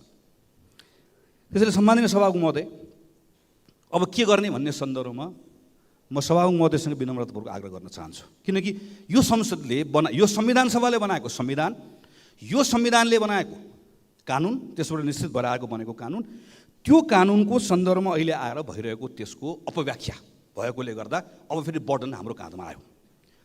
यो निर्णय गलत छ, गलत मैले अघि भने गलत निर्णयको विरोध भएको छ, सदनमा भएको छ, बाहिर भएको छ, अदालतमा छ। तर सदनमा कुरा विषय उठेको हुनाले गर्दा म सभामुख महोदय मार्फत सरकारसँग आग्रह गर्न चाहन्छु, सरकारले यहाँ उभिएर आएर यसको कारण हामीलाई बताउनुपर्छ, यसको फेस गर्नुपर्छ, उसले जवाफ दिनुपर्छ। निर्णय आफू गरेर भाग्न पाइँदैन, हामीले यसको जवाफ चाहिन्छ। किन गरेको, यत्रो सार्वजनिक प्रश्न उठेको छ, यसका बारेमा मैले जवाफ दिनुपर्छ। 1, 2, यो विषयमा अर्को एउटा प्रसङ्ग पनि जोडेको छ सभामुख महोदय, आर्थिक अनियमितताको प्रसङ्ग। यो त जाँदैन। कारागारबाट सिफारिस गर्ने बेलामा यो त 600-700 जनाको मान्छे हुँदै गर्दा गर्न सक्ने छ भनेकोलाई नियम जस्तो बनाइएको छ, 3टा दिवसमा गर्ने भनेर। र कसको सिफारिस गर्ने र कसको सिफारिस नगर्ने, यो त कैद कट्टी हुन्छ कतिपय सन्दर्भमा। त एउटा तल कारागारबाट सिफारिस हो भने मान्छे 2 वर्ष 3 वर्ष 4 वर्ष नबस्नुपर्ने अवस्था बन्छ र ठुलो आर्थिक चलखेल छ यसमा। त्योतर्फ पनि ध्यान जानुपर्ने छ। दोस्रो कुरा र सबैभन्दा महत्त्वपूर्ण कुरा भनेको 2-3टा कानुन होइन, अब यो सबै छिद्र टाल्नुपर्ने छ। एउटै कानुनमा टेकेर मात्र गर्ने ठाउँ हामीले बनाउनु पर्ने छ। कानुनको प्रशस्त अपव्याख्या भएको हुनाले गर्दा, स्वेच्छाचारी प्रयोग भएकोले, कार्यकारीको नियत ठिक नराख्ने अवस्था भएकोले गर्दा अब लेजिस्लेटिभको हाम्रो दायित्व के आयो भने हामीले त्यो कानुन सबै फिर्ता यहाँ ल्याएर यसलाई एकीकृत बनाएर यसलाई संशोधन गरेर परिमार्जन गरेर कहीँ कतै पनि त्यसको अपव्याख्या हुन नसक्ने। न्यायपूर्ण गर्यो भनेको त्यो न्यायपूर्ण भनेको यो व्याख्या गरिदिनु पर्यो। आधार भनेको के, आधार यही कानुनमा व्याख्या गरिदिनु पर्यो, नियममा होइन। सबै कुरा यस्तो होस् कि जसले गर्दाखेरि भोलि गएर त्यो कानुनको अपव्याख्या कसैले पनि गर्न नसकोस्। यो काम टुङ्ग्याउँ। यो काम अहिले टुङ्ग्याएन भने असोजमा अहिले गफ भइरहेको छ। कार्तिक यो 3-4 दिनहरू हुन्छ, दसैँ लाग्छ, फेरि फागुन 7मा यस्तै अर्को घटना हुन्छ, फेरि पत्रिकामा आउँछ, फेरि छलफल हुन्छ। फागुन 7मा यस्तो घटना हुन नदिने हो भने कार्तिक मङ्सिर पुसमा काम गरौँ। अहिले भएको गल्ती यसको, यो त अदालतमा गयो, यहाँ कुरा छँदैछ, यसको बारेमा सरकारले जवाफ दिनु परिहाल्यो। तर भविष्यमा पनि गल्ती गर्न नदिन गर्ने बाटो बन्द गर्नको लागि हामीले कानुनलाई ठिक बनाउनु पर्ने भएको कारणले गर्दा म सम्माननीय सभामुख महोदयलाई सरकारलाई निर्देशन दिन अनुरोध गर्छु कि यो सन्दर्भमा जवाफ पनि देऊ, प्रश्न पनि पार र यो सन्दर्भमा भएका कानुनलाई एकीकृत गरेर सबै पालहरू टालेर ल्याऊ। न पाल कहाँ कहाँ छ हामीलाई थाहा छ, सदनमा ल्याओस्, हामी टाल्छौँ। सम्माननीय सभामुख महोदय, त्यसैले म आग्रह गर्छु यो दण्डहीनतालाई प्रश्रय दिने कुरा यो एकदमै खतरनाक छ। राज्यले यो कुरा बुझिरहेको छैन। राज्यसँग वैधानिक अधिकार हुन्छ, तर त्यो वैधानिक अधिकारको उसले प्रयोग सही ढङ्गले गरेन भने वैधता गुमाउँछ। वैधानिक अधिकार त के छ? संसदले सरकार बनाउँछ, सरकारबाट उसले पाएको बहुमतले अधिकार दिन्छ। तर एउटा नागरिकले उसलाई प्रत्येक पल उसलाई जज गरिरहेको हुन्छ, हेरिरहेको हुन्छ। यो आफैले कानुन मिचिरहेको छ, विधिको उपहास गरिरहेको छ भन्यो भने उसलाई त्यसले प्रेरित गर्छ। वैधानिकता र वैधता फरक कुरा हो। सरकारसँग, राज्यसँग वैधानिकता छ, रहिरहेको छ, बहुमतसँग रहन्छ, तर वैधता यसरी रहँदैन। वैधताको लागि लोकप्रिय समर्थन चाहिन्छ, वैधताको लागि विश्वास चाहिन्छ र यस्ता घटनाहरूबाट उसले वैधता गुमाउँछ। त्यसैले यदि अनुशासन नागरिकबाट खोजेको हो भने सुशासनले अनुशासन बाँधेर ल्याउँछ। सुशासनमाथि ठिक भएन भने तल अनुशासन हुँदैन। हामी अहिले चिन्तित छौँ, नेपालगञ्जको घटनाबाट चिन्तित छौँ। मलाई खुसी लागेको छ गृहमन्त्री जानुभएको छ मध्य प्रदेशमा, सरकारले प्रम्प्ट एक्ट गर्न खोजेको छ। तर ख्याल गर्नुपर्छ, यो बेलामा सरकारले यतिखेर सबै राजनीतिक दलहरू हामी सबैको साथ पनि पाएको छ, पाउँछ पनि, पाउनु पनि पर्छ। तर उसका यस्ता विषयहरूमा प्रश्नहरू उठिरह्यो भने, उसका यो कुरामा मैले दाग देखिरहेको छु भनेर भने उसले त्यो नैतिक ताकत गुमाउँछ। मलाई खुसी लागेको छ सरकार भोलि, प्रधानमन्त्रीजी भोलि सुन्यौँ हामीले बझाङ जाँदै हुनुहुन्छ। स्टेटको उपस्थिति भनेको बझाङ जानुहोस्, त्यहाँबाट हामीलाई संसदले के गर्नुपर्छ, राजनीतिक दलले के गर्नुपर्छ, स्टेटले त यस्तो गरोस् कि यस्तो भूकम्पबाट पीडित भएको बेलामा, यो बेलामा हाम्रो पेट काटेर भए पनि यो बेलामा त्यहाँ कति पैसा चाहिन्छ, के गर्नुपर्छ, हामी छौँ भनेर स्टेटले फिल गराउनुपर्छ। त्यसरी फिल गराउनको लागि, मोबिलाइज गर्नको लागि एउटा ठाउँको घटनाले सभामुख महोदय अर्को ठाउँलाई प्रभावित गरिरहेको हुन्छ। यहाँ मान्यज्यूहरूले आज महँगीको कुरा उठाउनु भएको छ, हेर्दा सामान्य लाग्छ। तर यो दसैँमा बस चढ्ने एउटा नागरिकले त्यो लाइनमा बस्नुपर्छ कि पर्दैन, टिकट पाउँछ कि पाउँदैन, त्यहाँ कालोबजारी हुन्छ कि हुँदैन, पसलमा कालोबजारी हुन्छ कि हुँदैन भन्ने विषयदेखि लिएर टाट पल्टेका उद्योगी व्यवसायीसम्मले कसरी हेरिरहेको हुन्छ भने त्यो स्टेट भन्ने कुरा मैले अघि फेरि दोहोऱ्याएर टुङ्ग्याउँछु, त्यसको वैधता भनेको कुरा उसका एक्सनबाट उसले जज गर्छ। त्यसैले सम्माननीय सभामुख महोदय, म यो विषय मार्फतबाट सरकारको गम्भीर ध्यानाकर्षण गराउन चाहन्छु। यसलाई सामान्य विषय लिएर यसलाई पन्छाउने काम नहोस् र म सम्माननीय सभामुख महोदयलाई पनि विनीत भएर अन्तिम आग्रह गर्न चाहन्छु। हामीले बनाएको कानुनको अपव्याख्या भएकोले, दुरुपयोग भएकोले, बदनियत राखेको हुनाले गर्दा हामीले नै सच्याउनु पर्ने भएकोले सरकारलाई निर्देशन होस्, यहाँ लिएर आइयोस्, हामी त्यसलाई सच्याउँछ र फागुन 7, असोज 3, जेठ 15 जस्ता हाम्रा पवित्र दिनहरूमा अपवित्र काम गर्ने जुन बदनियत राख्ने कुरालाई सधैँको लागि हामी बन्द गर्न चाहन्छौँ। धन्यवाद। जय नेपाल।